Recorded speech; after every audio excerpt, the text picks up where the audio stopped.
Tim penguji ujian promosi Dr. Andriani akan memasuki ruangan. Tim penguji ujian promosi Dr. Ligmis Terapan, FKIP Universitas Bengkulu akan memasuki ruangan. Hadirin dimohon berdiri.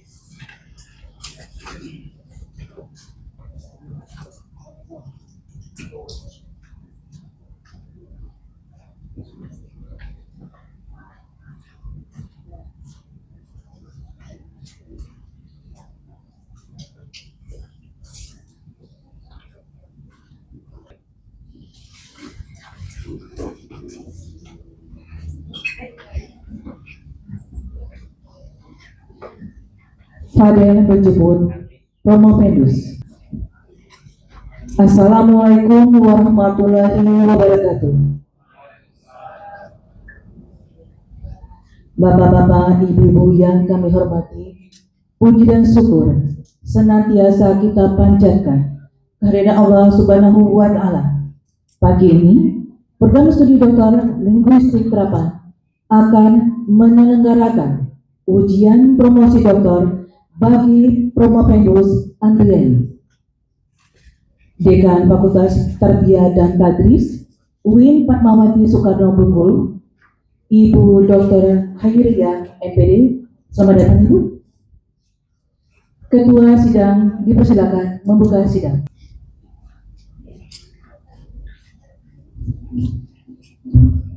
Bismillahirrahmanirrahim. Assalamualaikum warahmatullahi wabarakatuh. Selamat pagi dan salam sejahtera untuk kita semua. Alhamdulillahirrabbilalamin. Wassalatu wassalamu ala asrofil anbiya wal mursalin wa ala alihi washabihi rasulillahi ajma'in. Yang sama-sama kita hormati Saudara Promopendus, Saudara Andriani, Bapak Ibu Dewan Penguji, izin memperkenalkan Profesor Dr. Novi Anugrajekti MHum dari Universitas Negeri Jakarta. Selamat datang Bu di FKIP UNIP. Kemudian penguji luar, penguji ahli dari dalam, Profesor Sapir PhD. Kemudian Profesor Dr. Wisma Yunika MPD, beserta dengan promotor Profesor Dr. Sarit Sarwono MHum dan co-promotor Bapak Dr. Didi Yulistio MPD. Yang sama-sama kita hormati Ibu Dekan Fakultas Tarbiyah UIN, ini tetangga kita, beliau ini istri dari dosen biologi di FMIPA, mantan kolega kita, beserta keluarga dari Bapak Andriani, Bapak Ibu beserta sidang ujian terbuka yang berbahagia. Dengan mengucapkan Bismillahirrahmanirrahim, maka sidang promosi doktor bagi Saudara Andriani secara resmi saya buka.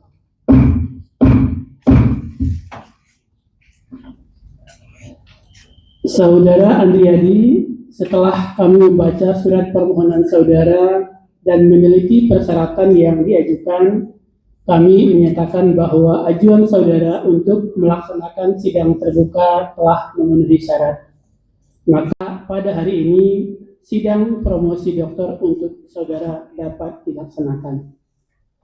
Pada sidang ini kami para penguji akan mengajukan pertanyaan, bantahan atau klarifikasi terhadap disertasi yang telah saudara tulis yang berjudul Maskulinitas Laki-laki Baru Amerika dan Indonesia di balik film genre western dan islami, sebuah kajian komparatif genealogi. Apakah saudara siap untuk mengikuti ujian terbuka? Siap, sehat ya? Sudah sarapan? Sudah, ya. Ini sekitar 2 jam, mudah-mudahan kalau lancar. Ya. Sebelum ujian kita mulai, saya mempersilakan kepada co-promotor Bapak Dr. Didi Yulistio untuk membacakan riwayat hidup Promopendus dan sekaligus memberikan pandangan terhadap disertasi yang ditulis oleh Promopendus. Kepada Bapak Dr. Didi, dipersilakan.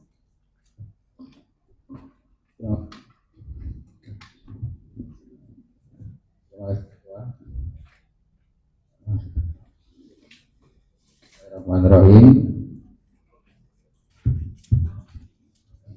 Assalamualaikum warahmatullahi wabarakatuh. Yang saya hormati Ketua Program S3 Industri Terapan, yang saya hormati para penguji eksternal, yang saya hormati promotor, dan yang saya muliakan Bapak Ibu para hadirin penyemangat kandidat doktor Saudara Andriadi.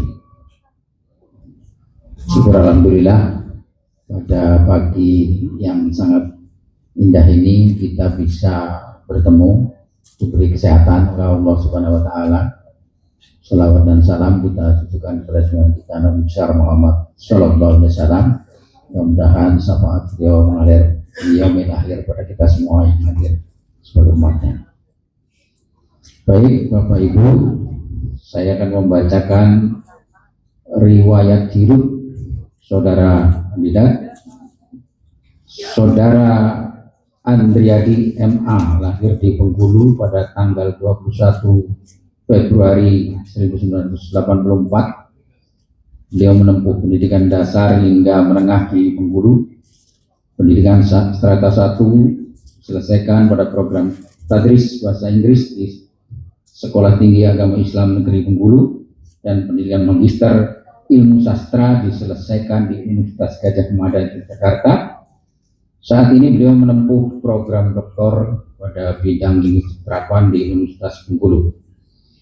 Saudara Andriadi saat ini merupakan dosen di Universitas Islam Negeri Fatmawati Soekarno Bengkulu yang mengampu mata kuliah pengantar sastra, apresiasi sastra, sosiologi sastra, drama, bahasa Inggris, dan pengajaran sastra pada beberapa program studi. Selain itu, beliau juga menjabat sebagai Kepala LKP Ambassador English Course Bengkulu sejak tahun 2010 hingga sekarang. Beliau memiliki pengalaman internasional di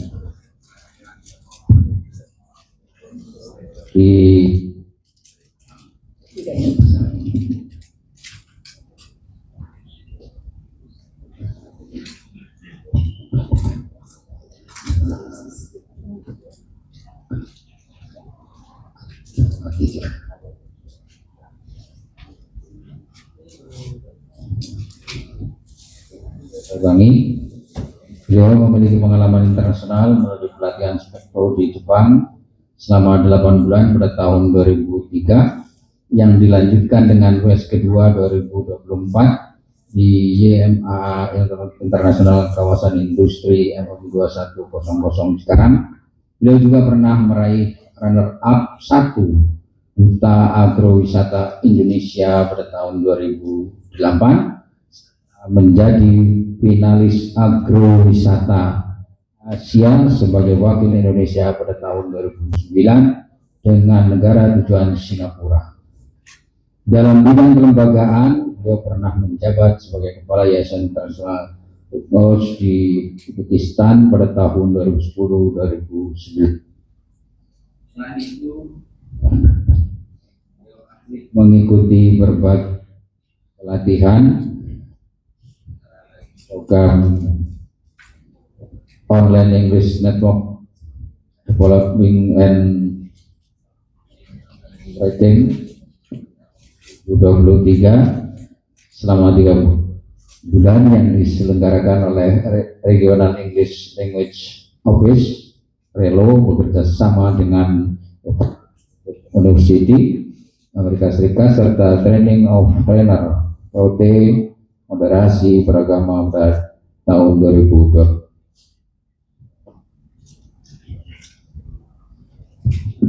Beliau juga menjadi narasumber dan juri dalam berbagai kegiatan kepenulisan baik fiksi maupun karya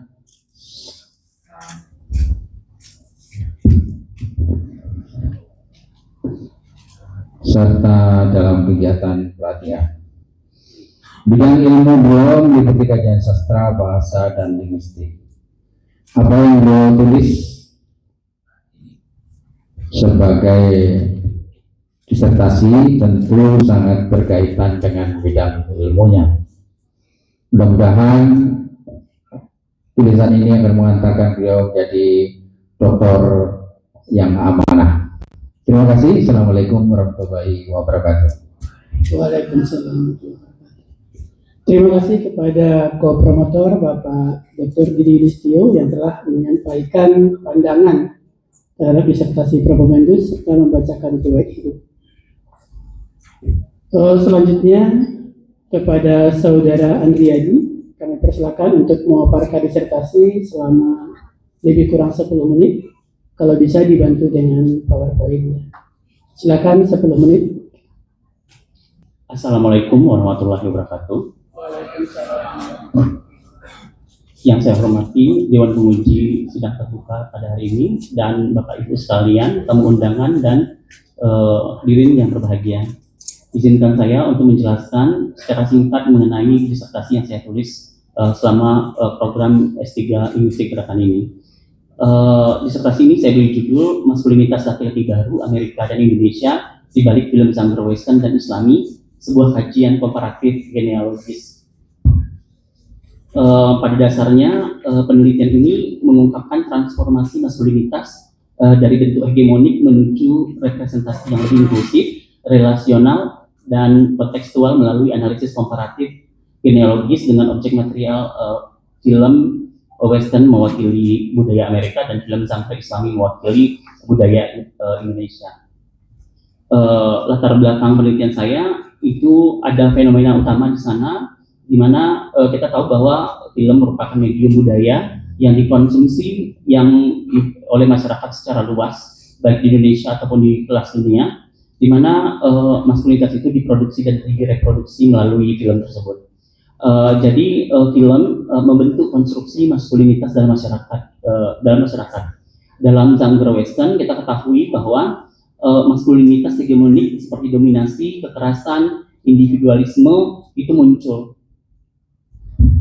Dalam film Western lebih ke kekerasan, sedangkan genre Islami maskulinitasnya berbentuk normatif, yaitu berupa otoritas dan Saudara Propedus itu bisa di slide soal PPT.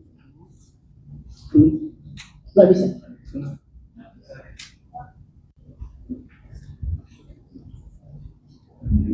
Saya ada video, setelah video saya. Oke. Silakan.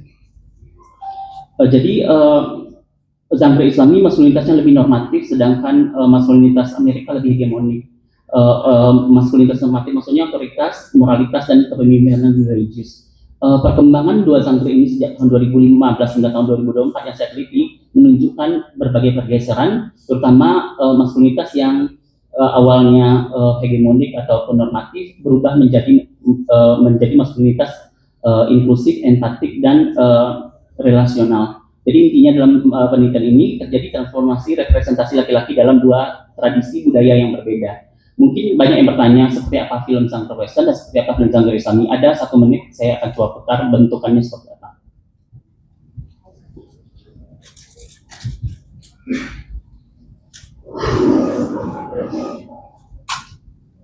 This short cigar belongs to the man with no name.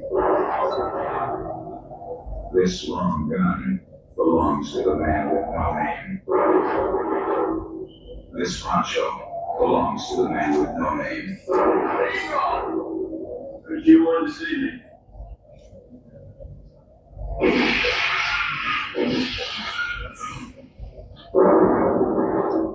What's wrong, losing your touch? Yeah, you better hit the heart. If you got a heart, or you'll never stop it.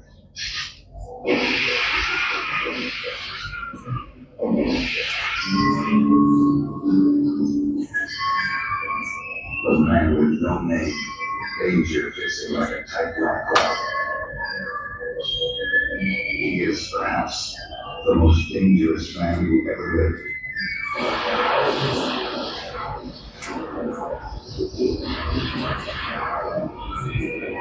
Oke, itu cuplikan adegan dalam film Western di mana film itu lebih kepada kekerasan Makanya sebagian besar, bukan sebagian, hampir seluruh dari formula yang ditampilkan itu formula kekerasan, perkelahian di bar, tembak dan baku tembak, dan juga perkelahian tangan kosong dan sejenisnya yang menunjukkan maskulin laki-laki di sana. Dan sedangkan film Islami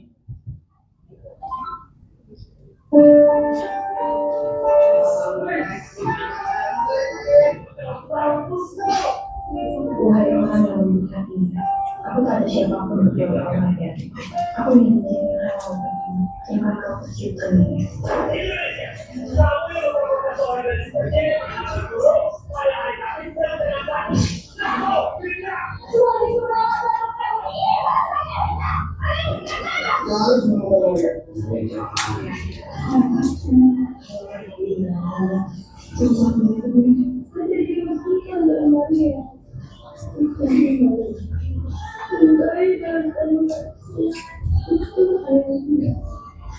Ini cuplikan film Ayat Cinta tahun 2009, di mana di sana sosok laki-laki yang ditampilkan itu maskulinitasnya benar-benar masih normatif. Mereka menggunakan agama sebagai sesuatu yang harus secara saklek dia melakukan. Jadi maskulinitasnya pun sangat normatif. Ini model film lama yang saya kritisi, dan sejak tahun 2015 hingga sekarang 2024 film ini berubah standar maskulinitasnya itu berubah. Mungkin akan saya berikan contoh maskulinitas western yang baru.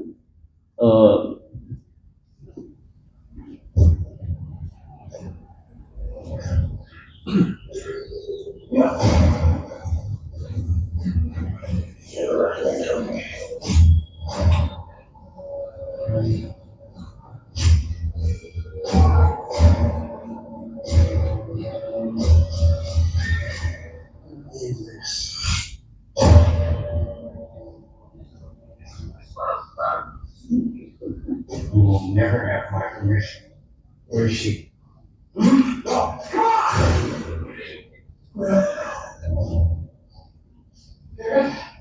You need to help my daughter. No. Let's get to it. Do you think you can solve this? We're okay. It's fine, sure. We'll make it right now.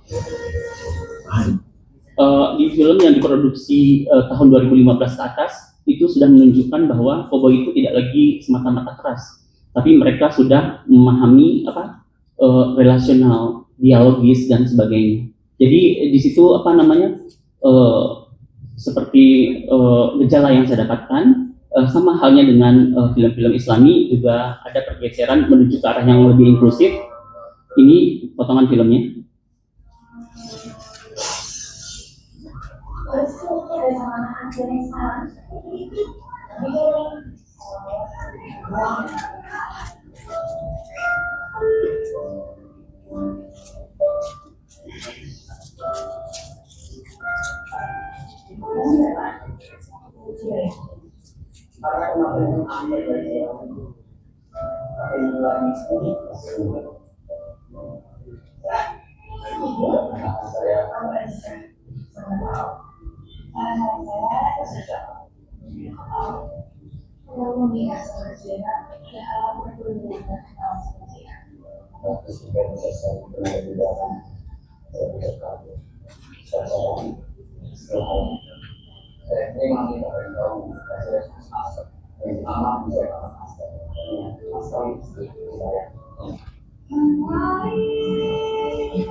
Di film-film Islami produksi tahun 2015 ke atas pun sudah memperlihatkan laki-laki itu laki-laki yang inklusif. Dia mendapatkan perempuan tidak lagi sebagai the second sex ataupun di bawah laki-laki seperti itu, tapi mereka sudah meletakkan perempuan sebagai mitra setara, baik itu dalam dunia kerja ataupun di dalam keluarga. Jadi laki-laki yang muncul, saya lihat dia tidak menganggap lagi kayak memasak itu adalah tugas eksklusif perempuan dan sebagainya. Bahkan mencari uang pun mereka sudah menyadari itu bukan tugas suami saja, tapi perempuan juga sudah menjadi penopang ekonomi keluarga. Baik, itu cuplikan untuk memperkenalkan konteks penelitian saya.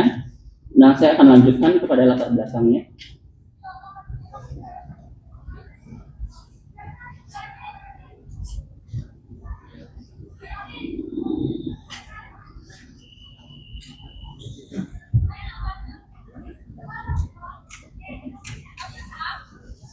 Di sini riset gap-nya itu kajian Western dan Islami ya. Kenapa saya meneliti ini? Karena belum ada teori-teori yang banyak mengenai tentang sastra ataupun film masih berorientasi pada kajian-kajian maskulinitas hegemonik atau yang masih bersifat dominasi dan sebagainya. Nah, belum ada fokus pada maskulinitas laki-laki baru. Yang dimaksud itu laki-laki yang inklusif. Jadi minim juga komparatif lintas budaya dalam penelitian sebelumnya. Nah, untuk mengkaji ini pendekatan multimodal dan juga genealogis untuk mengetahui secara dalam itu juga saya tidak menemukan. Jadi urgensi penelitian ini adalah maskulinitas yang berdampak pada relasi gender, ketimpangan sosial, budaya patriarki, maka diperlukan model maskulinitas inklusif dan kontekstual dan pemahaman peran media dalam transformasi sosial. Rumusan masalah dan tujuan. Rumusan masalah yang pertama itu bagaimana formula, karakter, situasi, dan tindakan membentuk maskulinitas baru dan apa persamaan dan perbedaan Western dan genre Islami 2015 dan 2024, dan bagaimana yang ketiga, bagaimana ideologi bekerja melalui moda visual, verbal, dan gestural. Tujuan penelitian ini untuk mengidentifikasi transformasi maskulinitas dalam dua genre, yang kedua membandingkan konstruksi maskulinitas lintas budaya, yang ketiga mengungkap peran ideologi dan representasi multimodal. Kebaruan dalam penelitian ini ada beberapa seperti lintas genre dan budaya, model maskulinitas inklusif lintas budaya berbasis genre film itu belum banyak diteliti. Yang meneliti seperti lintas genre dan budaya Western Amerika dan Islami khususnya jarang dikaji secara paralel dalam dunia akademis. Lalu dual genealogis yaitu Western itu kritik terhadap maskulinitas toksik dan juga konsep baru maskulinitas inklusif berbasis nilai, yaitu empati, spiritualitas, dan juga relasionalitas. Dan model teoritis baru MCDA genre integrated model, dan kontribusinya pada kajian film, gender studies, dan juga pendidikan karakter. Saya lanjut, teori yang digunakan, konsep yang digunakan, saya penelitian ini berangkat dari mungkin karena waktunya sudah hampir 10 menit, kita ke hasil. Oke.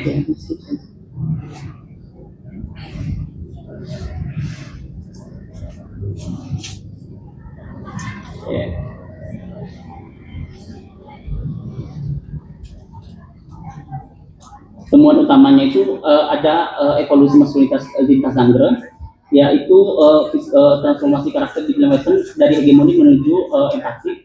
Kalau Islami dari otoritatif ke dialogis, itu utama.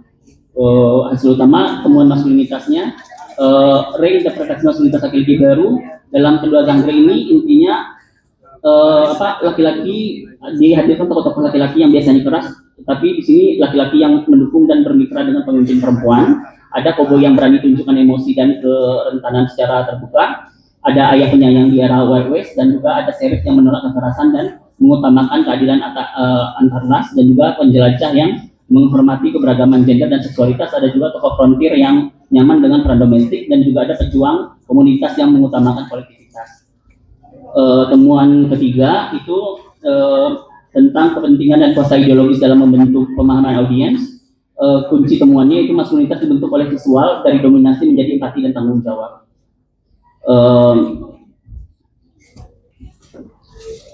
Baik, kalau pembahasannya teori seperti Raymond Connell yang saya temukan, yang hegemonic masculinity, di sini temukan ada post hegemonic masculinity, dan kalau teori Anderson ternyata kerentanan itu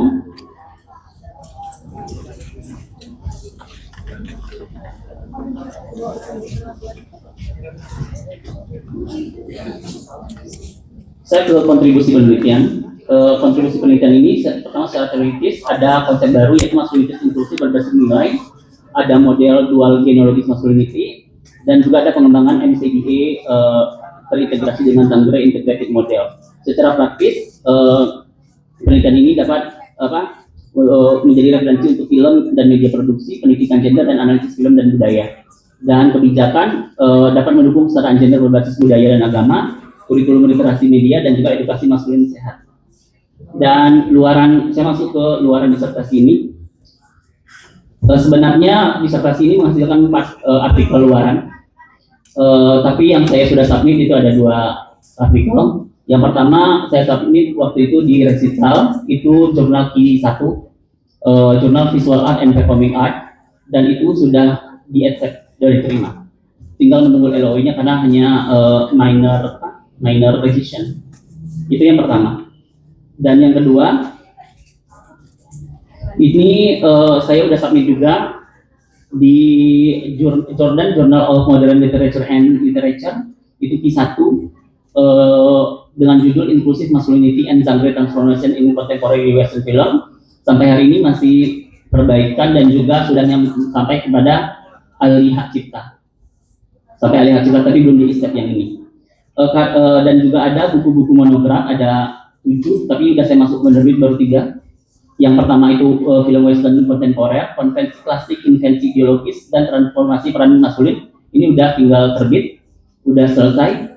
Dan ada 2 yang sedang dikerjakan oleh penerbit, yaitu film Islami kontemporer, struktur cerita, negosiasi nilai, dan subjektivitas maskulin, dan juga buku maskulinitas baru di layar western, narasi, simbol, dan tafsir budaya atas peran laki-laki modern.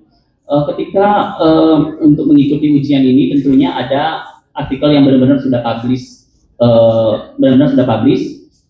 untuk sebagai syarat ujian ini minimal cerita 2. Nah, saya menggunakan luaran dari mata kuliah saya di semester 1, yaitu kajian komparatif budaya dan Nusantara dan Asia Tenggara. Kebetulan itu bersama dosen pengampu mata kuliah yang kebetulan sekarang jadi promotor saya, Profesor Sarwi Sarwono. Itu saya terbit dari liter di Q2. Dan dan kesimpulan dari presentasi hari ini, penelitian ini menegaskan bahwa transformasi maskulinitas dalam film western dan film Islami bukan sekedar perubahan representasi, tetapi merupakan pergeseran ideologis menuju maskulinitas yang lebih empatik, relasional, dan bermakna. Studi ini mendukung ruang baru dalam kajian maskulinitas global dengan menunjukkan bahwa nilai sosial dan spiritual dapat berkontribusi secara setara dalam bentuk model laki-laki baru yang inklusif. Maskulinitas masa depan bukan tentang dominasi, tapi tentang relasi, empati, dan juga nilai. Wassalamualaikum warahmatullahi wabarakatuh. Waalaikumsalam warahmatullahi wabarakatuh. Terima kasih saudara Bendus. Ya, silakan minum dulu. Sudah banyak capaian ya, capaian dalam bentuk artikel publikasi dan juga dalam bentuk buku. Mudah-mudahan nanti itu sejalan dengan pendapat para penguji. Kalaupun nanti ternyata tidak sejalan, maka mudah-mudahan argumentasinya bisa menjelaskan. Ya. Tidak mau minum dulu? Tidak? Ini akan banyak pertanyaannya dan sulit-sulit. Kepada audien mohon kondisinya disesuaikan ya. Tenang, kalau seandainya tidak bisa tenang bisa istirahat dulu di luar, tidak apa-apa. Kamar mandi ada di sebelah kiri gitu kalau yang ada kamar mandi. Proses ini hanya sekitar 2 jam, jadi kita mudah-mudahan bisa fokus untuk memberikan respect dan penghargaan kepada saudara Provenus selama sekitar 2 jam. Ya. Baik, berikutnya adalah sesi tanya jawab dengan penguji ahli. Kita berikan waktu 15 sampai 20 menit. Ya, boleh lebih, boleh kurang, tapi tidak boleh lebih. Untuk penguji promotor kopromotor kita berikan waktu 10 menit. Kesempatan pertama kita berikan kepada Profesor Dr. Novi Ane Rajekti NU. Kepada Ibu dipersilakan. Terima kasih Bapak Ketua. Pertama saya mengucapkan selamat pada Promovendus. Selamat ya Mas Andri. Ya, saya ingin Anda sedikit menggambarkan hasil disertasi Anda karena ini sebagai promosi. Anda sebagai seorang calon doktor dan juga promosi untuk Universitas Bengkulu. Saya ingin saudara Promohendus menjelaskan kebaruan hasil riset ini dengan teori yang digunakan multimodal itu ya, dengan dan genealogi. Tolong dikaitkan dengan KKMI 9 ya saudara, bahwa hasil disertasi itu merupakan pengembangan keilmuan, teori apa yang dihasilkan atau metode yang dihasilkan, dan juga produk-produk yang tadi sudah disampaikan. Nah, ini penting untuk hasil riset ini penting, atau hasil disertasi ini penting untuk kelanjutan para peneliti selanjutnya. Silakan. Saya kira langsung saja. Oke, baik. Dalam penelitian ini saya menggunakan 3 teori besar. Pertama teori Raymond Cornell, itu teori formula Western, teori formula sastra, atau fiksi populer, karena ini film, saya menyebutnya sebagai fiksi populer. Di banyak literatur yang beredar atau yang berkembang yang biasa saya pelajari, itu pola tindakan laki-laki yang ada di dalam karya tersebut lebih fokus kepada laki-laki yang dominan. Laki-laki itu harus kuat, laki-laki harus bisa berkelahi. Laki-laki itu dia individualis kalau untuk konteks Amerika. Namun setelah saya dengan berbagai macam objek material yang saya baca, sekitar 26 film di sana, ternyata film-film Western yang memiliki rating 4,8 ke atas itu adalah film-film yang tidak menggunakan formula Western yang keras itu lagi. Namun mereka lebih terbuka terhadap gender. Makanya di sana ditemukan dalam karya-karya Western itu tidak akan pernah ditemukan seorang Western itu yang dia romantis, nggak ada cowboy yang romantis tuh nggak ada. Baru kali di tahun inilah adanya. Terus cowboy itu standarnya itu formulanya itu laki-laki berkulit putih dengan maskulinitas yang tinggi, dan di sana muncul bermacam-macam, laki-laki berkulit hitam, laki-laki berkulit putih, dia bilang cisgender, ternyata tidak ada yang orientasi seksual berbeda sebagai tokoh utama, jadi sudah sangat jauh bergeser. Jadi dari sisi gendernya maskulinitas itu mereka lebih inklusif, tidak lagi mengikuti standar yang kaku. Begitu juga halnya dengan yang di film Islami, di teori formulanya itu ya laki-lakinya sangat normatif. Kalau sekarang enggak, laki-laki di karya tersebut dia lebih relasional, dia logis, dia tidak mendapatkan perempuan sebagai mitra setara dalam keluarga maupun di dalam dunia kerja dan sebagainya. Itu teori pertama. Teori kedua, saya mengkritisi teorinya Raymond Cornell yang hegemonic masculinity. Dari data-data yang saya berikan tadi, itu muncul seperti konsep bahwa ada post hegemonic masculinity di sini. Jadi laki-laki itu tidak lagi seperti konsep hegemonic masculinity yang biasa dibaca, yang kita baca, kita kutip dari Raymond Cornell itu. Terus ada Anderson juga ada inklusif, tapi inklusif mereka itu inklusif barat. Mereka bilang ada ketika ada struktur itu ada seperti kelonggaran terhadap sesuatu struktur, misalnya seperti di Amerika, mereka sudah mendapatkan perempuan setara saja, terus mereka menempatkan mereka tidak homofogia lagi masyarakatnya. Itu memang benar, tapi ada insight dari Islam ini bahwa ternyata religiusitas dan juga nilai-nilai Islami itu bisa melengkapi insight masculinity yang ada di wilayah global itu. Menurut saya itu yang menjadi temuan terbaru dari penelitian saya ini. Selanjutnya, kalau saya melihat Anda, Saudara Promohendus, 13 film Western dan 13 yang Islami ya. Saya ingin, itu tentu saja 26 film itu tentu saja itu ditunjang atau didukung oleh sebuah teori kebudayaan dan media, gitu ya. Nah, di situ ada representasi, identitas, kemudian produksi, konsumsi, dan regulasi. Nah, bagaimana Saudara Promohendus melihat atau menempatkan, katakanlah ambil aja contoh dua saja ya, 2 film yang Islami dan 2 film yang Kristen, itu didukung oleh katakanlah oleh regulasi, karena berterimanya atau tidaknya itu kan juga kekuatan-kekuatan luar yang mempengaruhi. Katakanlah regulasi, kemudian produksi, konsumsi penonton.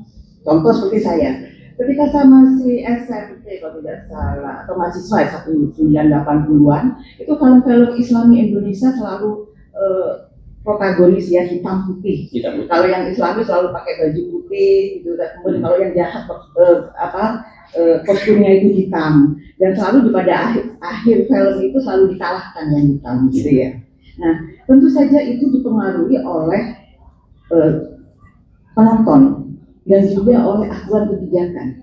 Bisa jadi film-film yang demikian itu kemudian dikat oleh pemerintah, misal gitu ya, seperti halnya novel yang semula ini Ayutan ya, bersama, misal begitu ya, itu kan juga ada peran pemerintah, peran regulasi. Nah, sekarang bagaimana saudara Promovendus menempatkan itu? Sehingga hasil dari disertasi Anda tadi temuan bahwasanya ada perubahan, ada pergeseran. Saya mendapatkan penelitian ini dalam fiksi sastra populer. Tentunya film-film yang saya kaji itu film-film populer, dan saya memang mengukur popularitasnya di sana yang angkanya 4,8 ke atas. Kalau di bawah itu saya tidak ambil sebagai objek material itu ya. Nah terus otomatis film yang saya ambil ini adalah film yang disukai masyarakat secara luas karena jumlah penontonnya sangat luas. Jadi standar film yang ketika saya amati film-film walaupun dia diproduksi di tahun 2015 ke atas itu saya tidak ambil sebagai sampel. Kenapa? Mereka masih meletakkan maskulinitas itu maskulinitas lama. Jadi semua film yang saya ambil sebagai objek material berarti disukai penonton. Nah, semua yang disukai penonton ini mereka menunjukkan maskulinitas yang terbaru itu. Jadi makanya selera masyarakat ternyata sekarang memang mengikuti pola-pola maskulinitas yang inklusif itu ketimbang yang lama, yang hegemonik.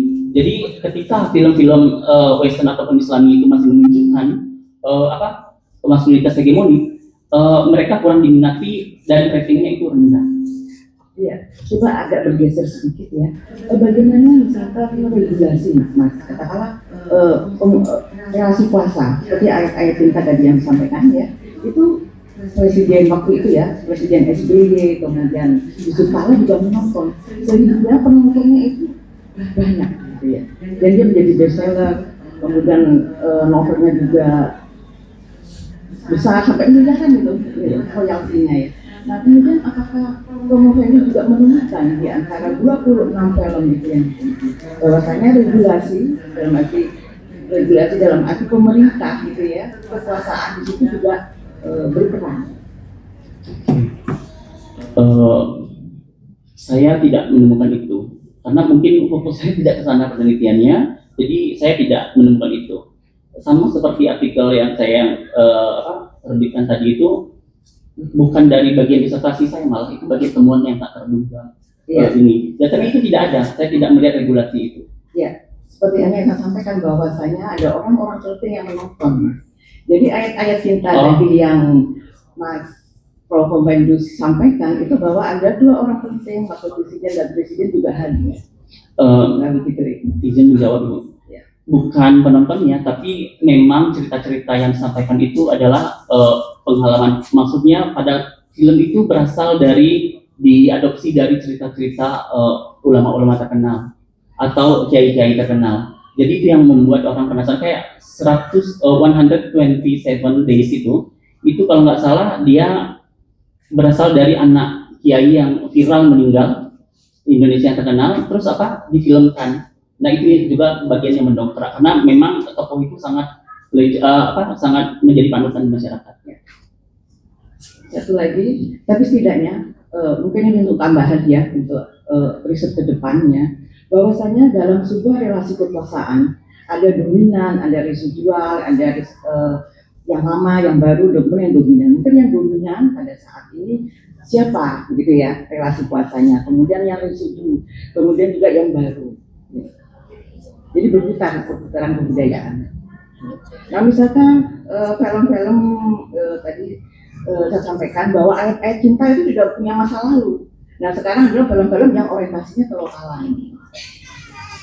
Kemudian yang terakhir, Bapak,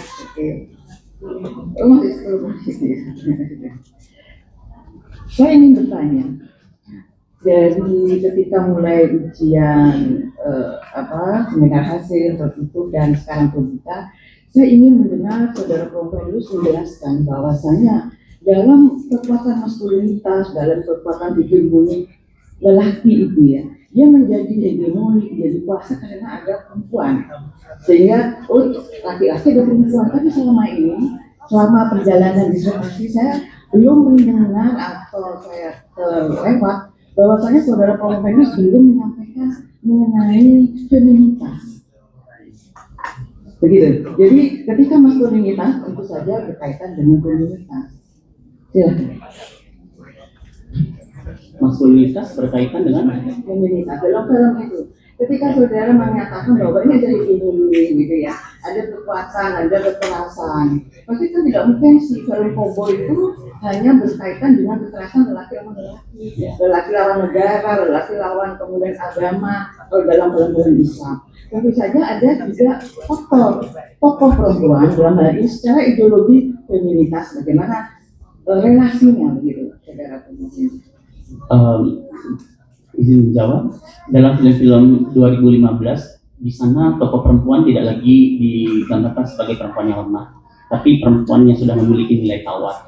Mungkin itu salah satu sebab laki-laki mulai memperlakukan mereka sebagai mitra setara. Jadi di sana laki-lakinya juga sudah mulai kalau di film western yang terdahulu, perempuan itu memang ada yang memiliki kekuatan seperti tokoh laki-laki, tapi tetap saja mereka masih menggunakan seperti atribut-atribut perempuan dan masih di bawah perlindungan laki-laki. Tapi untuk yang sekarang perempuan yang ditampilkan itu benar-benar perempuan yang mandiri. Walaupun ada juga tokoh kalau di cowboy ataupun di Islami, kalau di cowboy tokoh perempuan tokoh cowboy dia pemimpin geng, dia mempunyai kemampuan seperti laki-laki persis, enggak seperti yang dulu. Jadi memang benar-benar ditampilkan setara laki-laki dan perempuan. Begitupun di film Islami, di mana tokoh perempuan itu juga memiliki nilai tawar yang tinggi, seperti dia memiliki profesi sebagai kepala pesantren dan sebagainya. Seperti itu. Jadi perempuan memang sudah digambarkan memiliki nilai tawar yang tinggi di dua karya ini. Ya. Yang terakhir, coba saudara Promoverus menjelaskan bagaimana kelanjutan kesinambungan disertasi ini atau kebermanfaatan disertasi ini untuk kajian akademik selanjutnya. Di sini saya ketika meneliti itu saya merasa ada kekurangan dalam penelitian itu karena yang saya teliti itu cuma konteks Islam Indonesia saja. Berarti apa yang saya kaji ini tidak berlaku untuk Islam di Malaysia, Mesir, Turki dan sebagainya, karena mereka juga punya film Islami seperti itu, dan juga Western seperti itu. Jadi masih keterbatasan ruang lingkup negara, sehingga masih terbatas pada belum bisa digeneralisasi secara umum, tak hanya di Indonesia saja. Jadi saya berharap ke depannya jika ada penelitian selanjutnya tidak hanya melihat masukan Muslim di Indonesia saja, tapi di negara lain yang juga Islamnya kuat. Kalau untuk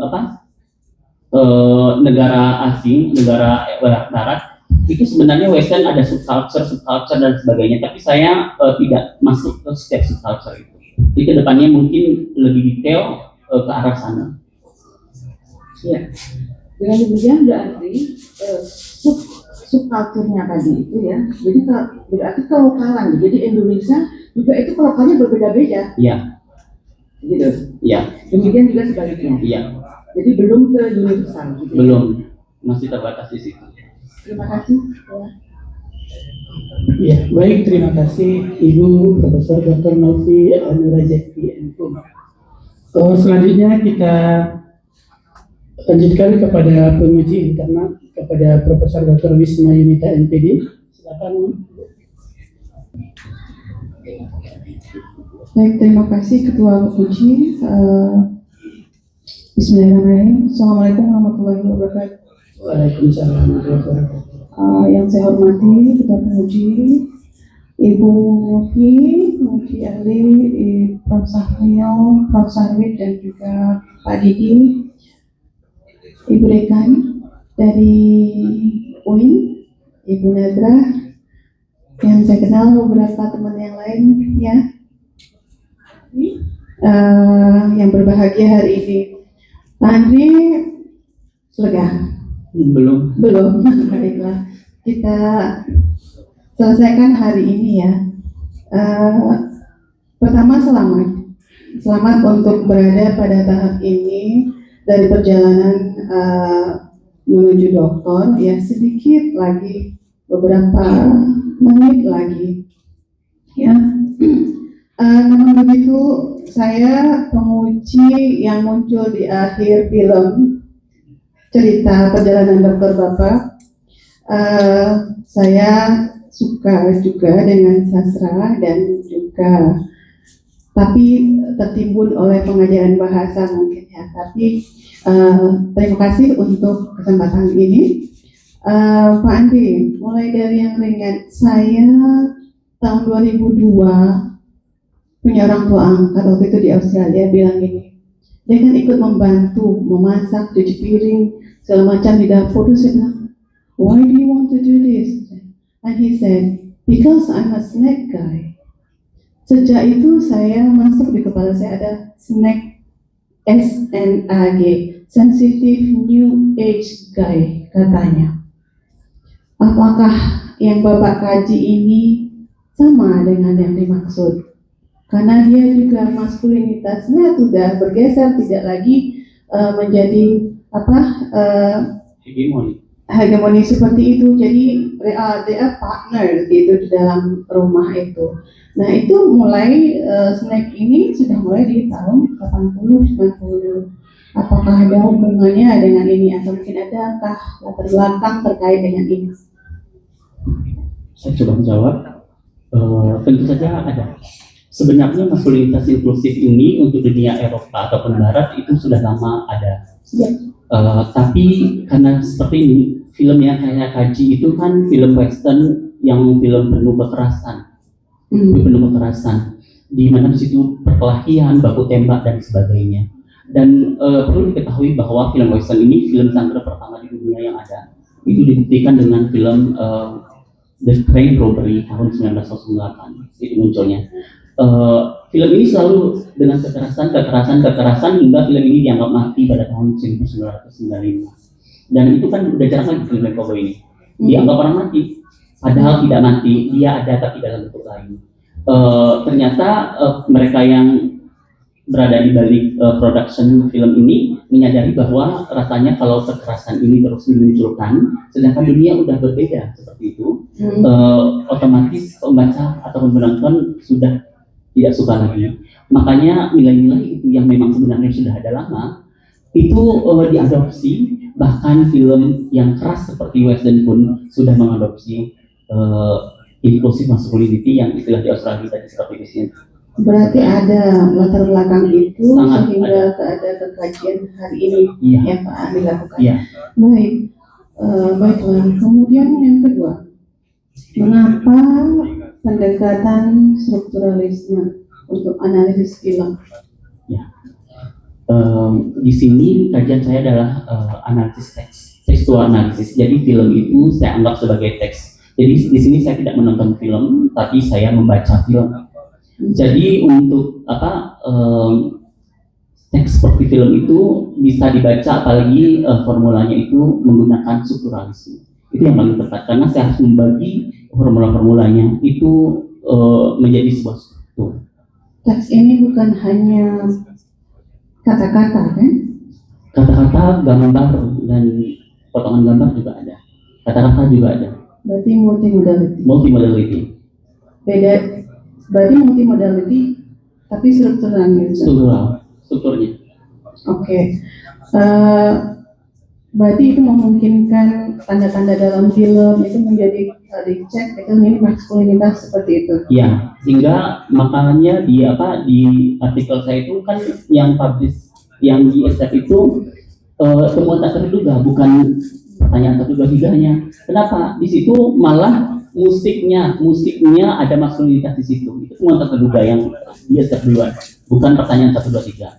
Tapi di musiknya ternyata saya kaji ulang, musiknya itu ketika maskulinitas itu bergerak dalam sebuah film, musiknya juga bergerak ke maskulinitas yang berubah juga. Yang pada saat itu maskulinitasnya hegemoni, musiknya seperti ini. Ketika dia lebih ke inklusivitas dan relasional, dia berubah. Dan itu dianggap komentar reviewernya itu ini bagus, gabungan dari maskulinitas, gabungan dari film, gabungan dari narasi, dan gabungan dari musikologi. This is a new method. Dia bilang seperti itu. Itu penyebabnya. Oke. Berarti di situ kan itu tadi ya, strukturalisme tapi kompleks dengan model-model dan lain-lain. Baik, kemudian untuk menjaga validitas dan reliabilitas analisis tadi yang kompleks tadi, apa yang Bapak lakukan untuk menjaga bahwa ini ya valid gitu dan reliable? Data yang saya ambil itu kan berupa potongan gambar dan dialog. Dan saya interpretasi tentunya. Untuk menginterpretasi itu banyak sekali data sekunder yang harus saya ambil. Data sekunder dan juga kalau istilahnya fit regulasi. Jadi ketika saya bilang seperti ini, saya harus memahami dulu kebudayaannya, saya harus memahami basic sosiologisnya, dan banyak hal yang harus saya pahami untuk menginterpretasi satu teks itu. Dan yang terbanyak adalah saya lakukan interator itu saya berdiskusi panjang dengan orang-orang yang dengan penelitian sama selain promotor. Dan kebetulan saya juga ada orang teman yang dari Amerika dan seperti itu, saya juga memperlihatkan interpretasi saya ini dulu atau tidak. Jadi ini bukan subjektivitas saya, tapi intersubjektivitas hasilnya. Itu berarti ada misalnya seorang yang nggak ada, berarti Pak Andri sendiri, ya Pak Andri sendiri yang the main, tapi ada masukan dari yang lain, tapi itu tidak terstruktur. Berarti misalnya saya melihat potongan film ini dan ini semua, Anda juga melihat yang sama, we agree, seperti itu tidak? Sebelum saya udah memahami dulu culture dan sosiologisnya. Oh, Amerika seperti ini, kok muncul seperti ini, berarti ini bergeser. Dan saya interpretasi itu kan pakai 5 kode budaya Roland Barthes. Dan di sini saya lihat 5 kode budaya itu seperti hermeneutika, teka-teki misteri awal dari pertanyaan yang membuat saya ini harus jadi data saya. Mengapa di sini muncul laki-laki yang berkulit hitam, padahal tradisi itu berkulit putih, itu kan bergeser. Jadi saya lihat teori formulanya, teori sosial budaya di sana, dan teori macam. Ketika saya interpretasi, itu ada teman yang interaktor saya bilang itu untuk memahami apakah saya ini benar, itu ada. Dan juga promotor dan juga ada teman dari negara itu yang juga ikut. Oh, berarti secara research mereka tidak masuk menjadi satu orang itu, tapi Bapak tanya sana, tanya sini gitu ya? Dan itu oke. Alright. Baik, kemudian artinya itu tidak akan membawa kepada subjektivitas ya? Oke.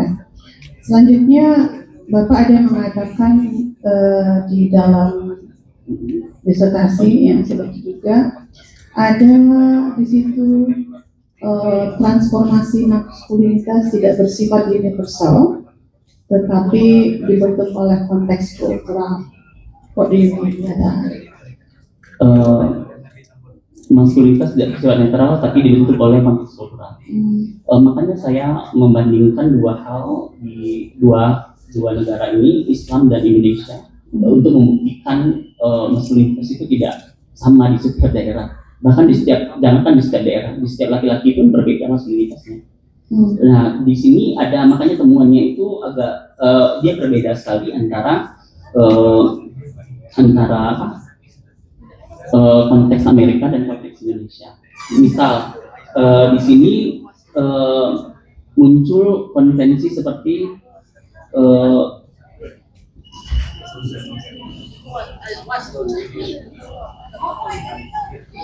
misal seperti tokoh laki-laki itu berbeda ketika mereka menempatkan maskulinitas itu. Kalau di Amerika itu maskulinitas itu laki-laki yang dia eksklusif. Kalau dia berpendidikan berarti dia masuk ke marginal masculinity, dia tidak maskulin lagi. Terus ada laki-laki yang tidak punya kemampuan, dia ke di bawahnya lagi, di atas masculinity itu. Jadi banyak sekali masculinity kalau di Amerika, tapi kalau di Indonesia nggak ada, tidak ada sama sekali.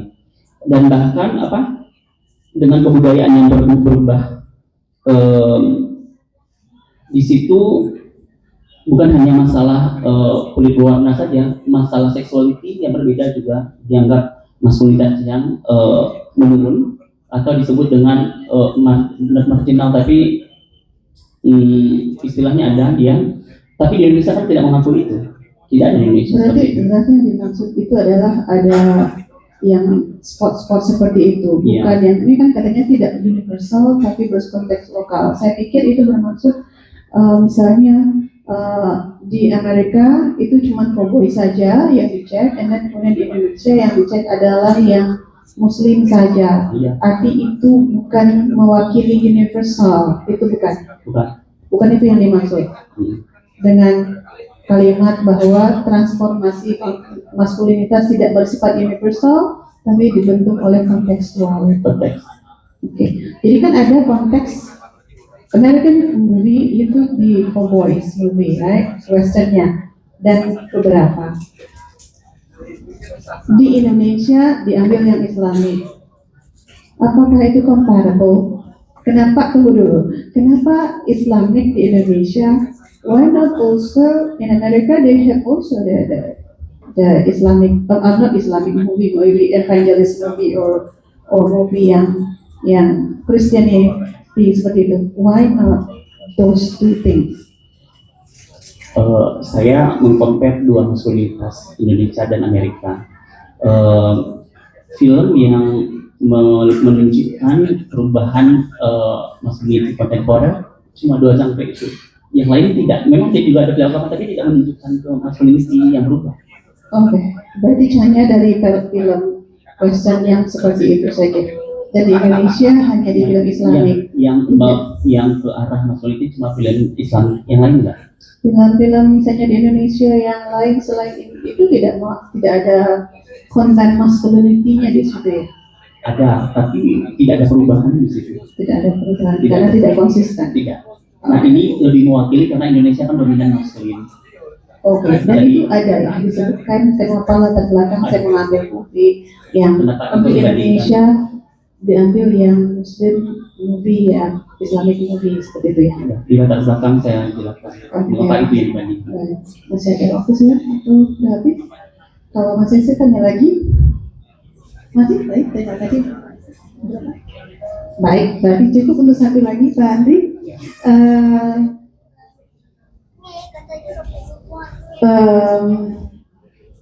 Tadi ditanyakan tentang penelitian lanjutan gitu ya. Kira-kira misalnya dari diskusi yang Bapak hasilkan dari itu, arah penelitian lanjutan yang akan muncul itu kemana? What is the next step you will do? Researchnya akan di mana? Pak Andri nanti akan, karena ini disertasi biasanya adalah step awal for you to be the professor or something in the future. And then berarti kan ada tuh apa yang akan nanti Bapak teliti dan mungkin akan terus membuat ada hasil terkait dengan masculinity dan ya masculinity change ya ini. Setelah saya menyelesaikan penelitian ini, hal yang paling saya ingin lakukan adalah mengenai resepsi audiens penonton itu untuk memperkuat hasil ini. Karena di sini belum itu penting.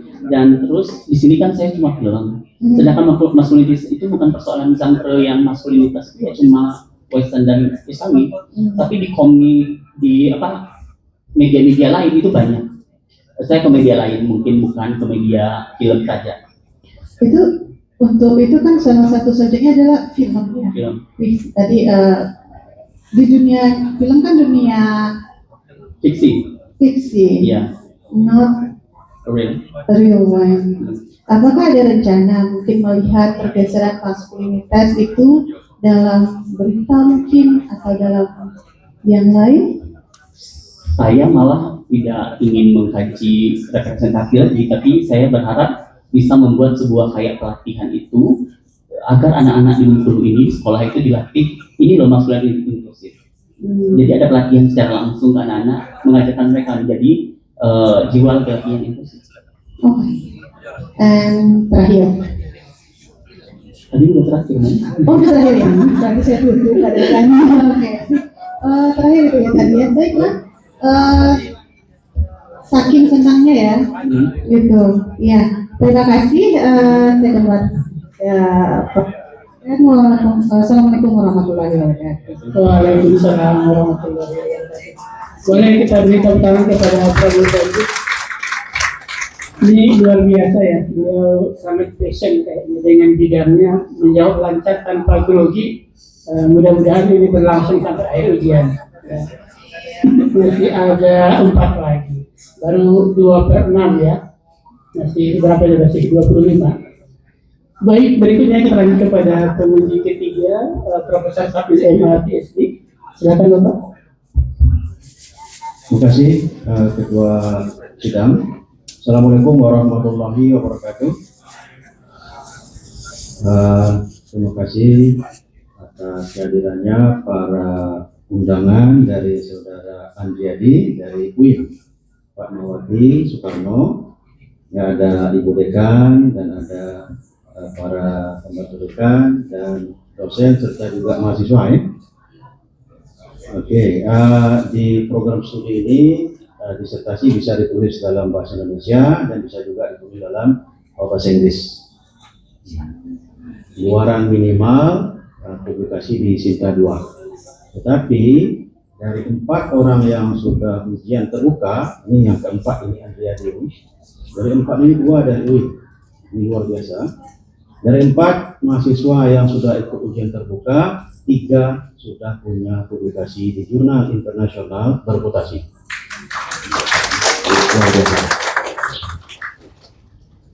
Okay, Andriadi, I know that you are from an English department, so I'll ask you in English.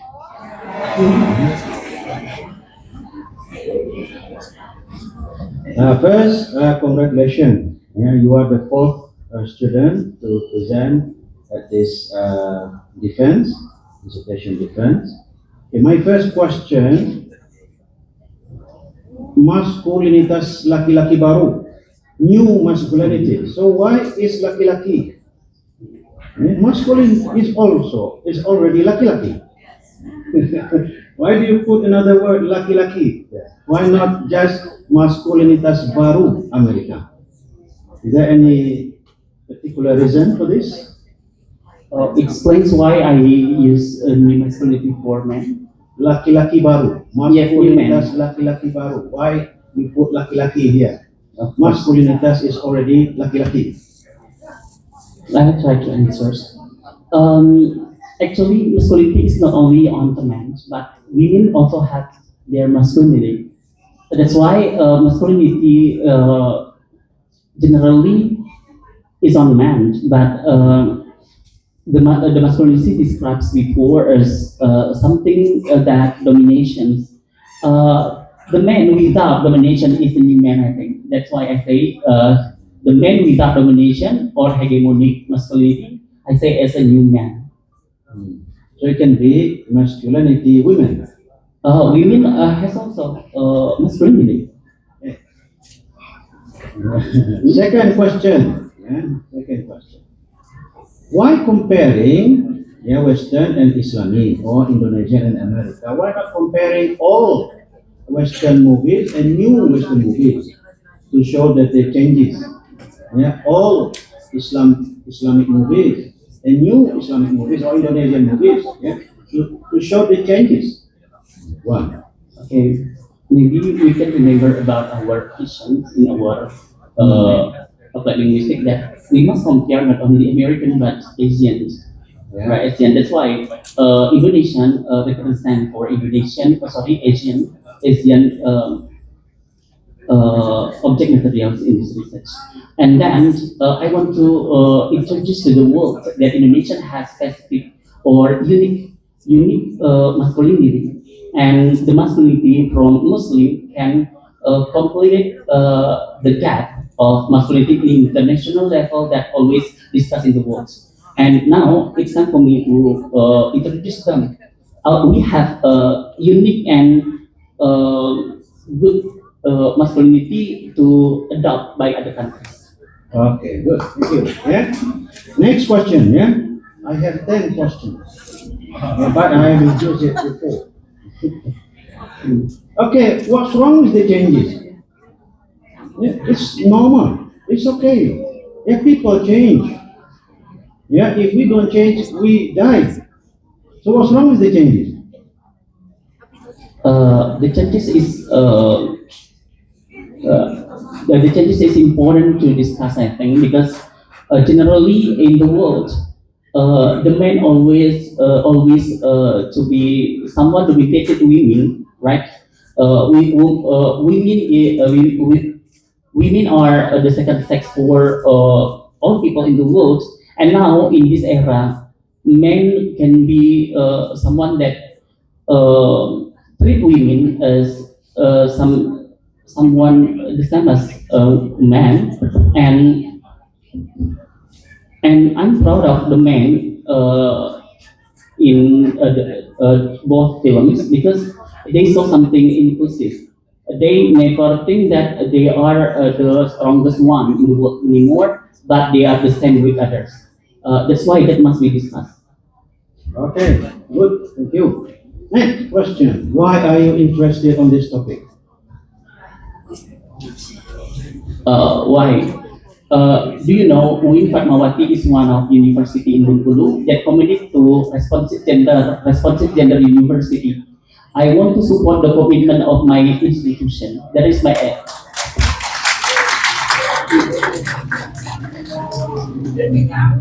Oke, ya.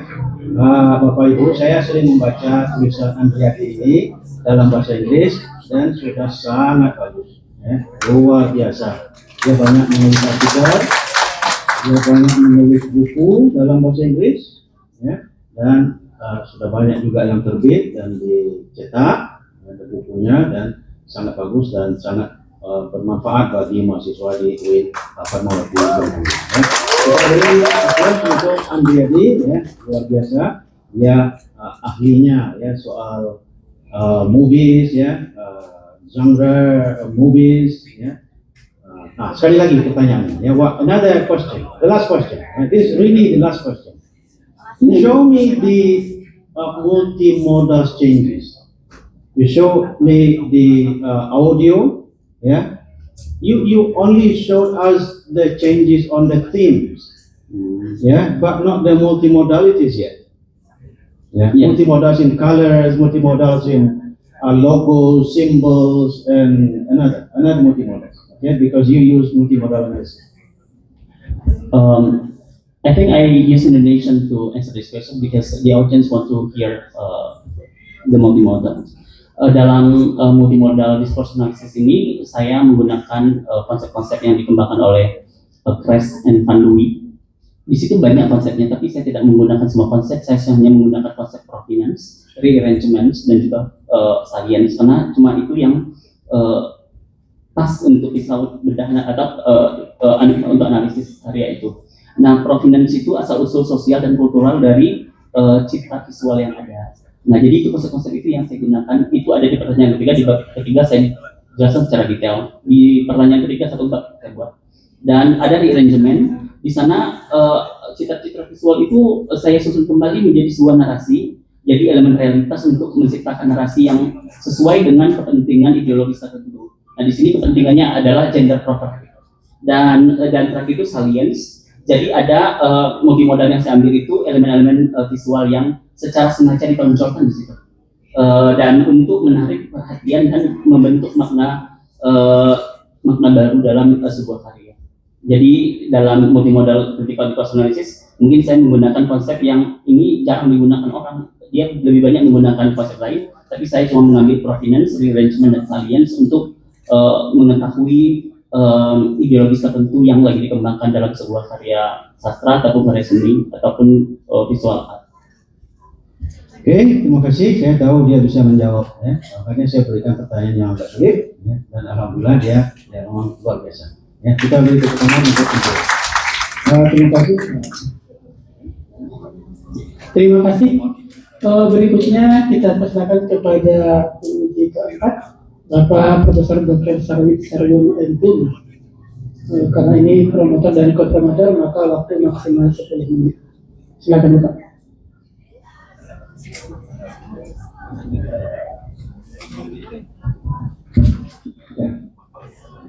Bismillahirrahmanirrahim. Assalamualaikum warahmatullahi wabarakatuh. Terima kasih Pak Ketua Sidang, Munisin, Bu Prof. Novi, Prof. Safnir, Prof. Isma, dan Pak Didi. Kesempatan saya untuk menyampaikan beberapa pertanyaan lebih eksploratif mungkin ya. Saudara Andri, selamat pertama-tama saya sampaikan, dan saya bersyukur diberi kesempatan menjadi promotor saudara, dan cukup intensif sejak semester 1 berdiskusi, dan saya marem dalam bahasa Jawa, puas meskipun ada beberapa yang saya ingin tanyakan karena menyisakan beberapa isu yang boleh jadi tercecer atau terlupakan. Saya melihat film sebagai sarana komunikasi, itu yang pertama. Mewakili dan mewadahi isi dan pesan-pesan kebudayaan suatu zaman atau beberapa zaman. Kita sudah sepakat itu. Suatu masyarakat atau kelompok masyarakat, bahkan unit-unit komunitas yang paling kecil sekalipun, termasuk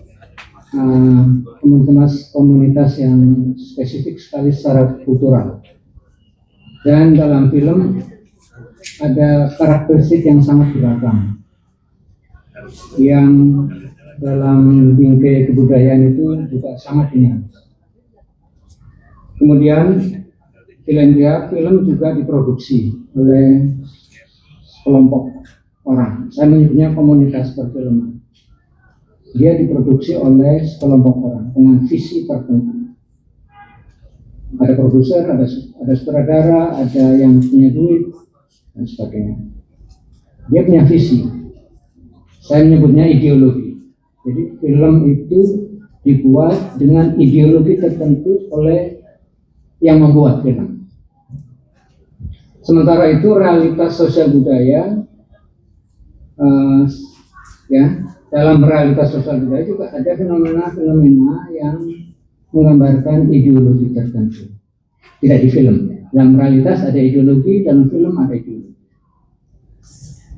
Saya sebut yang pertama ideologi A, yang kedua saya sebut ideologi B. Dalam ideologi A, dalam ideologi film maupun ideologi B, berlaku hukum-hukum dialektika. Tesis, antitesis, dan seterusnya. Untuk isu tertentu. Mas Andri mengutip isu maskulinitas. Terkait dengan isu maskulinitas yang saudara teliti dalam dua genre dari dua negara, ya, saudara menemukan ada maskulinitas baru. Saya ingin keluar sedikit.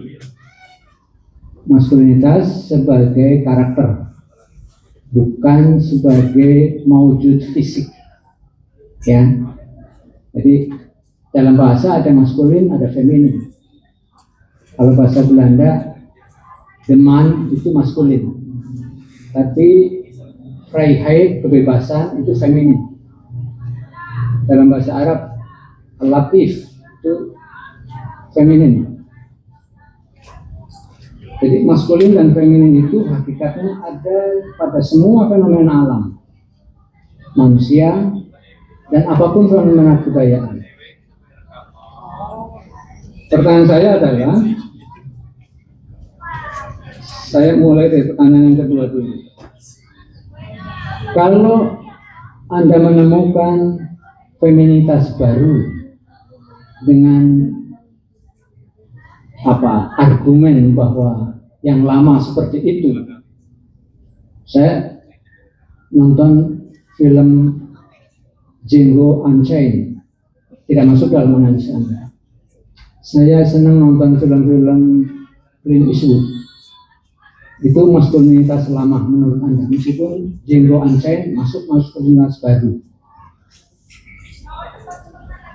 Jadi apakah maskulinitas baru itu yang Anda temukan berdasarkan fakta-fakta dan argumen-argumen tekstual maupun multimodal itu, dia bekerja sendiri atau sesungguhnya, nyambung pertanyaan Prof. Novi, ini adalah antitesis dari gerakan feminisme? Silakan. Saya coba menjawab. Maksud saya feminismenya menyusup ke dalam fenomena-fenomena maskulinitas. Ya, mungkin sejak gerakan feminisme gelombang pertama, kedua, dan ketiga di Inggris dan sampai ke sini ada tentang feminitas, dan perlu diketahui bahwa maskulinitas baru ini muncul. Memang ada, maksudnya kan feminitas itu sudah masuk ke dalam udah ada di dalam masyarakat, sudah masuk dalam masyarakat. Jadi dengan adanya feminitas itu kesadaran gender masyarakat itu semakin meningkat sekarang. Dengan kesadaran gender yang makin meningkat, itu mempengaruhi maskulinitas mereka. Jadi maskulinitas baru ini tidak terlepas dari adanya gerakan feminisme yang semakin lama semakin masif mereka berkembang. Mungkinkah itu dielaborasi di dalam penjelasan argumen supaya tidak terkesan bahwa seolah-olah maskulinitas itu superpower, dia berdiri sendiri. Padahal sesungguhnya di dalam fenomena kebudayaan dua-duanya ada. Mana yang lebih dominan saja sebetulnya. Ketika maskulinitas dia dominan, maka feminitas biasanya menjadi inferior. Sebaliknya begitu. Mungkin itu bisa dielaborasi. Saya kira cukup. Sementara itu pertanyaan yang kedua. Film itu ideologi. Nah, pertanyaan saya, apakah ideologi dalam Western maupun di dalam film Islami yang saudara cermati itu ideologinya komunitas film atau itu ideologinya masyarakat yang berkembang ketika itu? Ambil contoh Rambo. Film Rambo itu ideologinya Amerika Serikat. Meskipun faktanya dia kalah di Vietnam, tapi film Rambo nggak pernah kalah, dia menang terus. Artinya dia sebagai bagian dari objektivasi kesuperpoweran Amerika terhadap dunia-dunia lain. Nah, jadi pertanyaan, apakah ini ideologi orang Indonesia atau kebudayaan Indonesia dalam tanda petik kebudayaan Islam Indonesia, atau sesungguhnya ini ideologi para pekerja film? Silakan. Sebenarnya kita tahu bahwa sastra ataupun fiksi itu tidak pernah lahir dari kekosongan budaya. Otomatis itu adalah kebudayaan daerah itu. Di Indonesia mungkin, di Amerika mungkin kekerasan dan ditampilkan kekerasan, dan pembuat film ini punya ideologi juga. Dia mungkin ingin sesuatu yang bersifat provokatif ataupun maskulinitas yang lebih baik. Bukan mungkin, tapi film ini terkadang ada film-film tertentu. Tadi jawaban saya pertama, tadi film itu tidak lahir dari kekosongan budaya. Tentu ada budaya daerah ataupun negara yang menghasilkannya di sana. Terus film ini juga diproduksi atas kritik dari sekelompok orang yang sangat mengerti itu. Jadi film yang diciptakan ini terkadang ada representasi budaya yang dikritik di sana, dan dan ada juga dimunculkan seperti prototip masa depan maskulinitas untuk negara ini. Baik, supaya tidak ada kesan bahwa seolah-olah, pertanyaan pertama, seolah-olah gerakan feminisme itu pasif di dalam fenomena kebudayaan. Padahal dualisme itu tidak pernah salah satu mati. Dua-dua itu ada secara alamiah. Porsinya saja yang tidak sama, berubah. Baik, pertanyaan yang ketiga. Saya melihat, mudah-mudahan saya salah, saya melihat kesan disertasi Anda memahami maskulinitas itu ahistoris. Ahistoris artinya berlaku pada suatu masa tertentu, dan itu bersih dari keterkaitannya dengan masa-masa yang lain. Sehingga Anda memilih, yang ini dikeluarkan dari analisis, yang ini tidak, karena ada indikasi bahwa yang ini itu mencerminkan kebaruan dalam maskulinitas atau maskulinitas yang baru, sementara yang ini dianggap sebagai maskulinitas yang lama. Sementara itu dalam fakta-fakta kebudayaan yang kita lihat, bahkan ada banyak sekali ideologi-ideologi lama yang sekarang, yang kita anggap lama pada masa lalu, yang sekarang juga muncul, ada, bertahan, ya, atau mungkin malah berkembang. Bagaimana menurut Anda? Bagaimana menurut Anda situasi seperti ini? Jadi ada film yang sebenarnya itu ideologi lama, katakanlah maskulinitas yang lama, tetapi justru tidak cukup populer sekarang.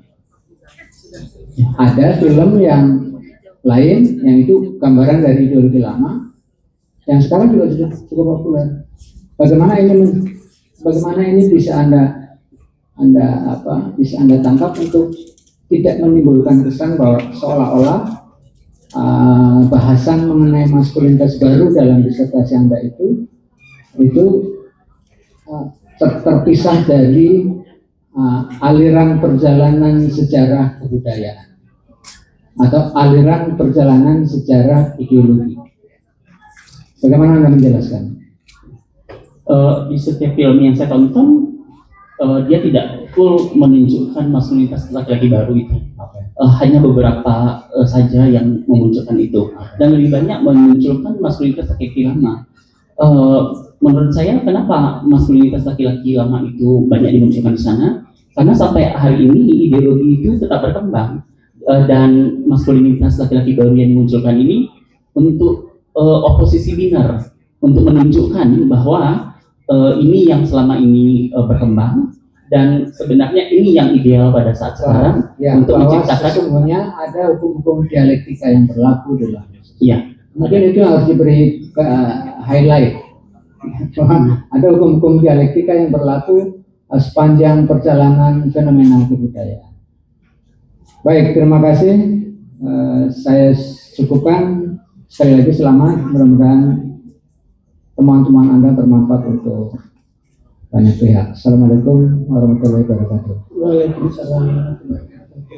Terima kasih Prof. Dr. Sarwi Sarul Hukum. Berikutnya kepada Bapak Dr. Didi Rizky MPD. Silakan. Terima kasih Ketua.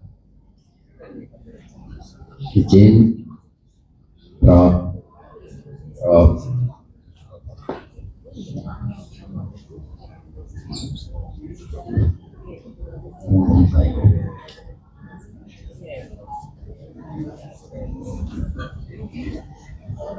Ya, yang saya memang begitu.